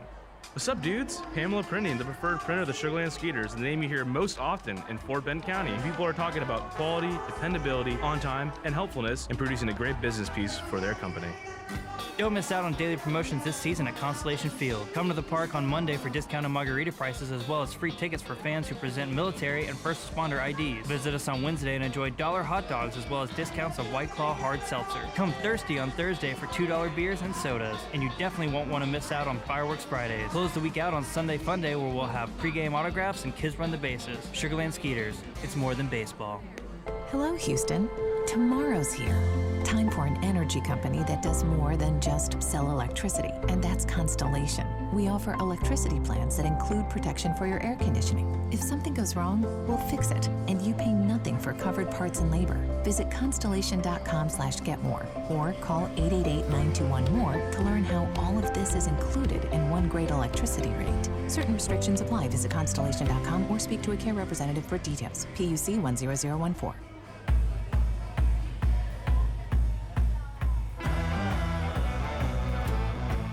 Dan Runzer on for the Skeeters here in the ninth. Skeeters trailing 2-1 here to the Blue Crabs. Travis Witherspoon swings at the first pitch. Skies it out to Zach Bornstein. Hit fairly well as he's making his way now toward the track and on the run. Just a few steps in front of the wall. Bornstein makes the play in the right center field gap for out number one.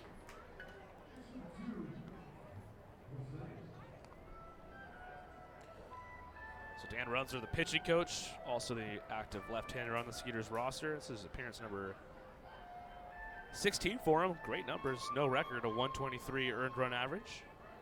14 2/3 innings pitched, 16 strikeouts, just 3 walks. That's what you'd expect out of Dan Runzer, the veteran lefty, former San Francisco Giant. Played his college ball at UC Riverside, the Highlanders. He's born in Santa Monica, California. Not a bad place to grow up out there in Southern California.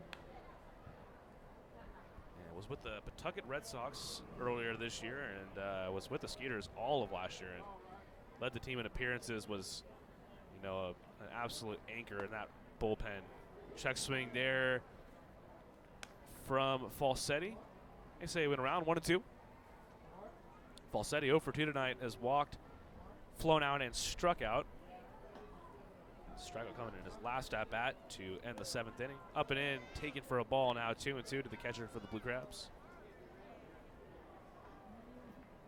Blue Crabs struck for 2 runs in the 8th inning. Much like last night, they had 2 in the 9th, and the Skeeters rallied for 3 in their half of the ninth. Swung on a miss there by Falsetti. He's down on strikes.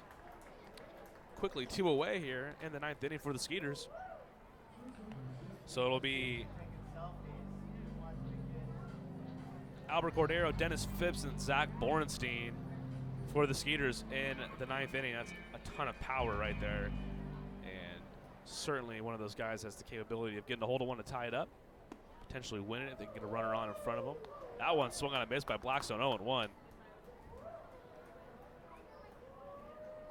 I mean, Dan Rensler, you could make an argument he was the biggest addition of the second half for the Skeeters team. I mean, that one line into the picnic plaza, off some seats quickly, 0-2. I mean, you factor in that he's also the pitching coach, and I mean, just he takes that job incredibly seriously too. I mean, not that anybody else wouldn't, but I mean, just the amount of attention to detail he has and working with pitchers, that goes a long way. The 0-2 just misses outside, 1-2 now. Having a guy with that kind of experience, not only here in this league, but the major leagues, and just an absolute vet you love to have in the clubhouse. And the 1-2 pitch, that one misses low, 2-2.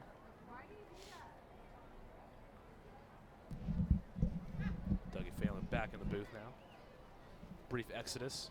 Chris Hill last night left the booth the pitch before Albert Cordero had the walk-off single. He had like some emergency or whatever. That one chopped right on front of the mound. Rensler makes the play. A nice little sidearm throw actually takes Cordero across the bag, but he hangs on. Nicely done by Cordero for out number 3. So it's going to be Albert Cordero leading off the 9th inning. Skeeters going to need a run here. Rally Sloth is making another appearance. He worked last night. He's looking a lot quicker than usual tonight. Yeah, he was sprightly making his way down onto the dugout. There he goes. We'll let Rally Sloth take it away here for a little bit. Skeeters trailing 2-1. We're heading to the bottom of the 9th inning.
To the bottom of the 9th inning. Let's see if the Skeeters came out another rally. It was this guy last night, Albert Cordero, who lifted the Skeeters to a 5-4 run with an RBI single. They trail 2-1 now. Dustin Knight's still out there for the Blue Crabs. Cordero swings the first pitch, lines into left center field. That's down for extra bases. Into the gap. Coco takes the turn and he's into second base. And what do you know? Another potential 9th inning rally. Albert Cordero an opposite field double. That'll bring the crowd here to its feet. That'll bring the Skeeters dugout to its feet as the tie and run now is aboard. Coco Cordero.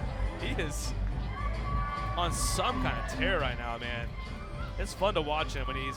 It's that new haircut. It is. Thanks to Tune Up Manly Salon, I watched him get that haircut. I've been there. It's very nice. Dude, it was, nice. Yeah, that was... They take care of you. Like, with the... Obviously, they got some complimentary beverages you can go take advantage of, but, I mean... The attention to detail, man, that is awesome. Now Phipps.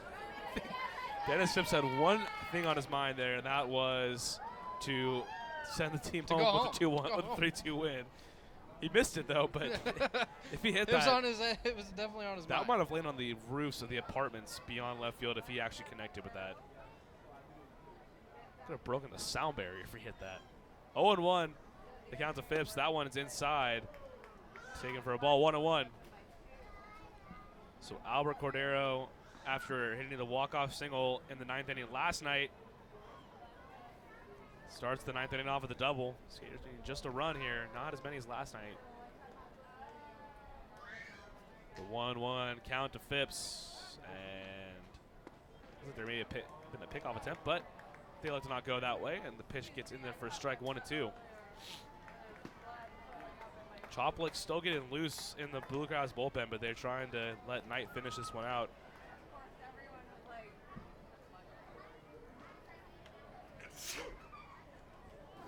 That one taken for a ball, 2-2. Getting better at the mute button. I think Coco was saying something there to the ump. I don't know if he was pointing at the second baseman. I don't know if he was worried about him like going past the shift line. Very true. Good call, because he's holding on Cordero, but yeah, he's pointing right out. It's a good call, Doug. He's pointing right at the shift line. There's a monster hold to the right side here because of the way Garcia is having to hold on Cordero. That's an astute observation from Doug Failing, because I believe what happens is it's treated as a balk. So Cordero will get second base, and then whatever happens with the play with Phipps, the Cedars can either take it or leave it.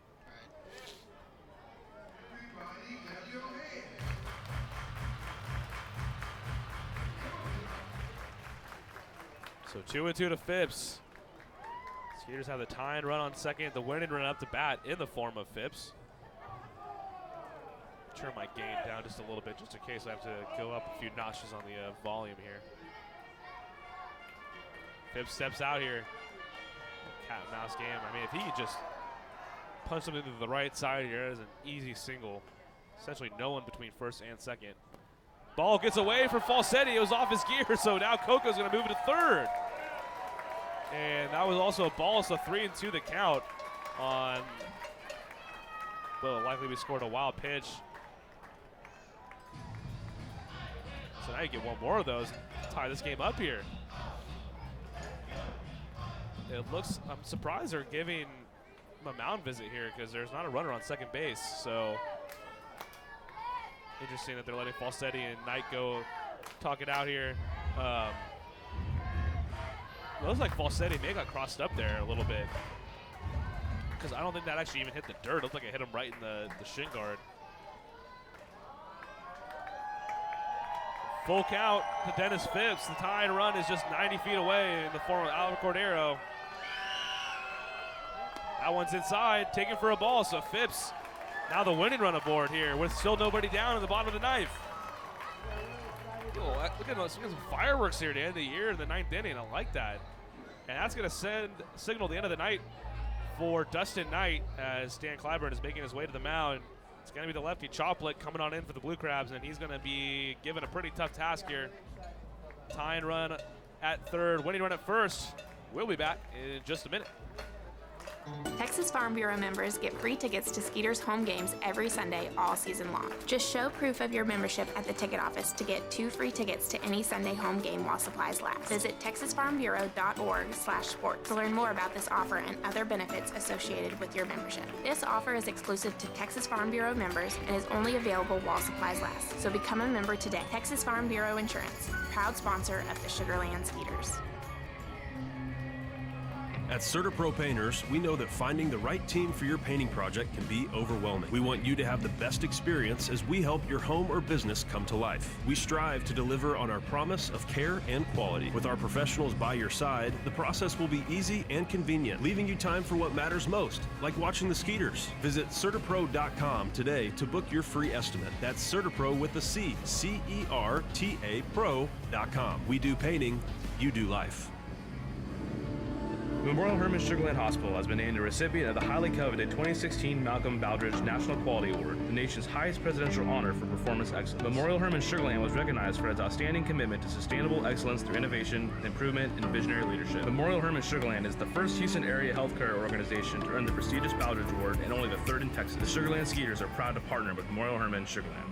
What's up, dudes? Pamela Printing, the preferred printer of the Sugarland Skeeters, the name you hear most often in Fort Bend County. And people are talking about quality, dependability, on time, and helpfulness in producing a great business piece for their company.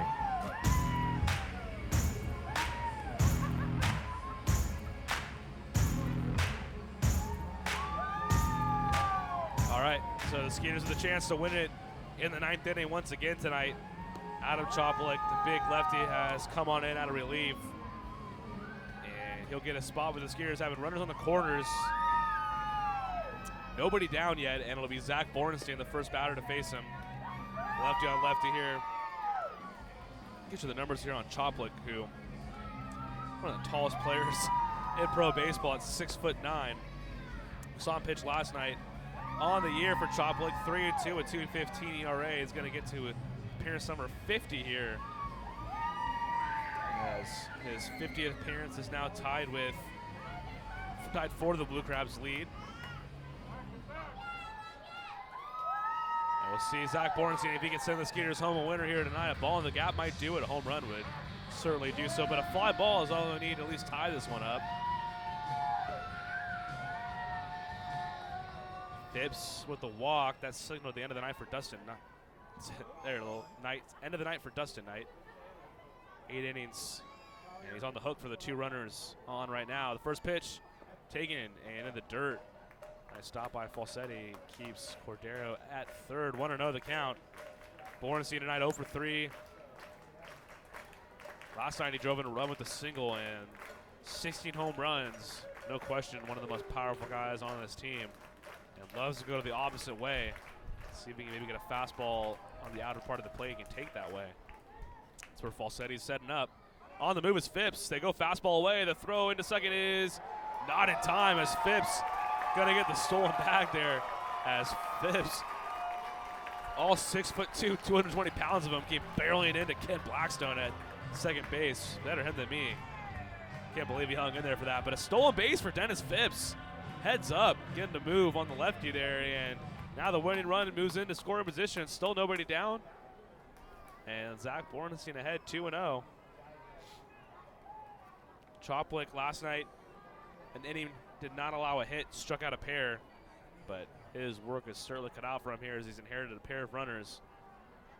See if the Skeeters, it is just such a weird sight that to see Choplik on the mound. He's already 6'9", and he's on the mound. It just dwarfs everyone around him. 2-0 pitch. That one fouled back by Bornstein. Man, he got that fastball away I was just talking about and did not miss it by a whole bunch.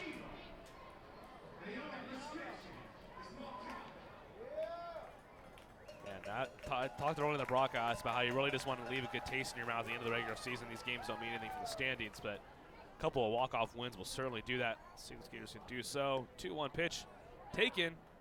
Outside for a ball. Nice job by Bornstein to lay off the curve there. 3-1.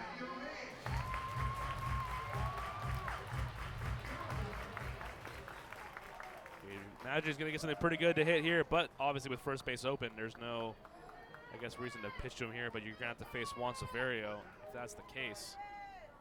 3-1. Bornstein grounds it up the middle. It's a base hit. In to score Cordero. They're going to send Phipps home. The throw from Vaughn is not in time. Walk-off single for Zach Bornstein. Back-to-back nights, the Skeeters have sent the Blue Crabs back to the clubhouse with the walk-off loss. The Skeeters win 3-2.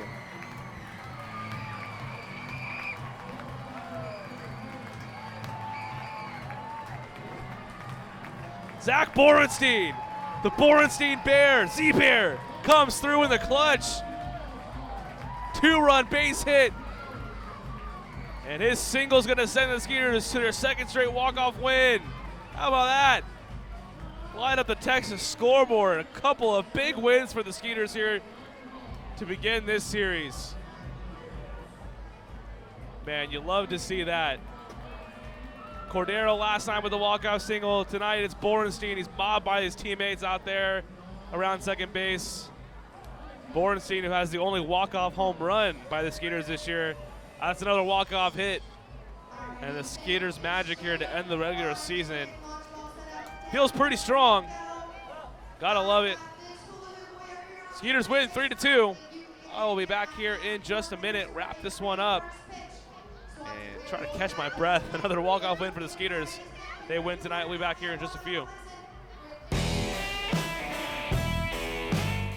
Texas Farm Bureau members get free tickets to Skeeters home games every Sunday all season long. Just show proof of your membership at the ticket office to get 2 free tickets to any Sunday home game while supplies last. Visit texasfarmbureau.org/sports to learn more about this offer and other benefits associated with your membership. This offer is exclusive to Texas Farm Bureau members and is only available while supplies last. So become a member today. Texas Farm Bureau Insurance, proud sponsor of the Sugarland Skeeters. At CertaPro Painters, we know that finding the right team for your painting project can be overwhelming. We want you to have the best experience as we help your home or business come to life. We strive to deliver on our promise of care and quality. With our professionals by your side, the process will be easy and convenient, leaving you time for what matters most, like watching the Skeeters. Visit CertaPro.com today to book your free estimate. That's CertaPro with a C, C-E-R-T-A Pro.com. We do painting, you do life. Memorial Hermann Sugarland Hospital has been named a recipient of the highly coveted 2016 Malcolm Baldrige National Quality Award, the nation's highest presidential honor for performance excellence. Memorial Hermann Sugarland was recognized for its outstanding commitment to sustainable excellence through innovation, improvement, and visionary leadership. Memorial Hermann Sugarland is the first Houston area healthcare organization to earn the prestigious Baldrige Award and only the third in Texas. The Sugarland Skeeters are proud to partner with Memorial Hermann Sugarland. What's up, dudes? Pamela.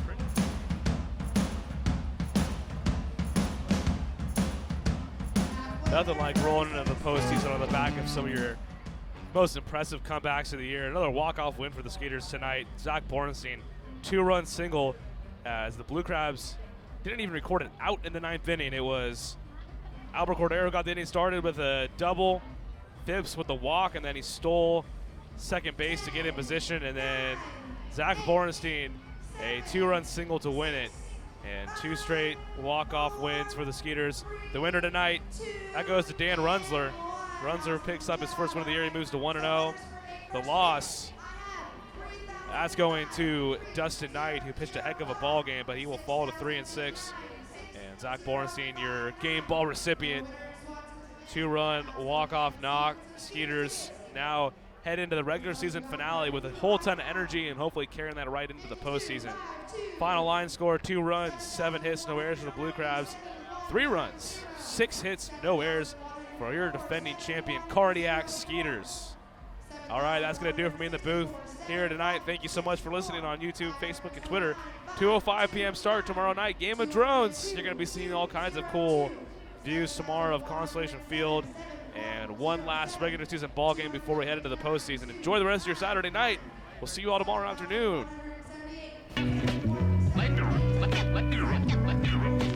Ladies and gentlemen, ladies and gentlemen, 7166. Doesn't look like there's any winners in the RTV. How'd we do on the third base side? We got some winners over here. Just in the net for some Skeeters tickets. Let's see. All right, I've got 3 winners. 49, 49, 287, 287, and 424, 424. If I called your number, head on up to customer service to claim your prize. Back up to you, Shane.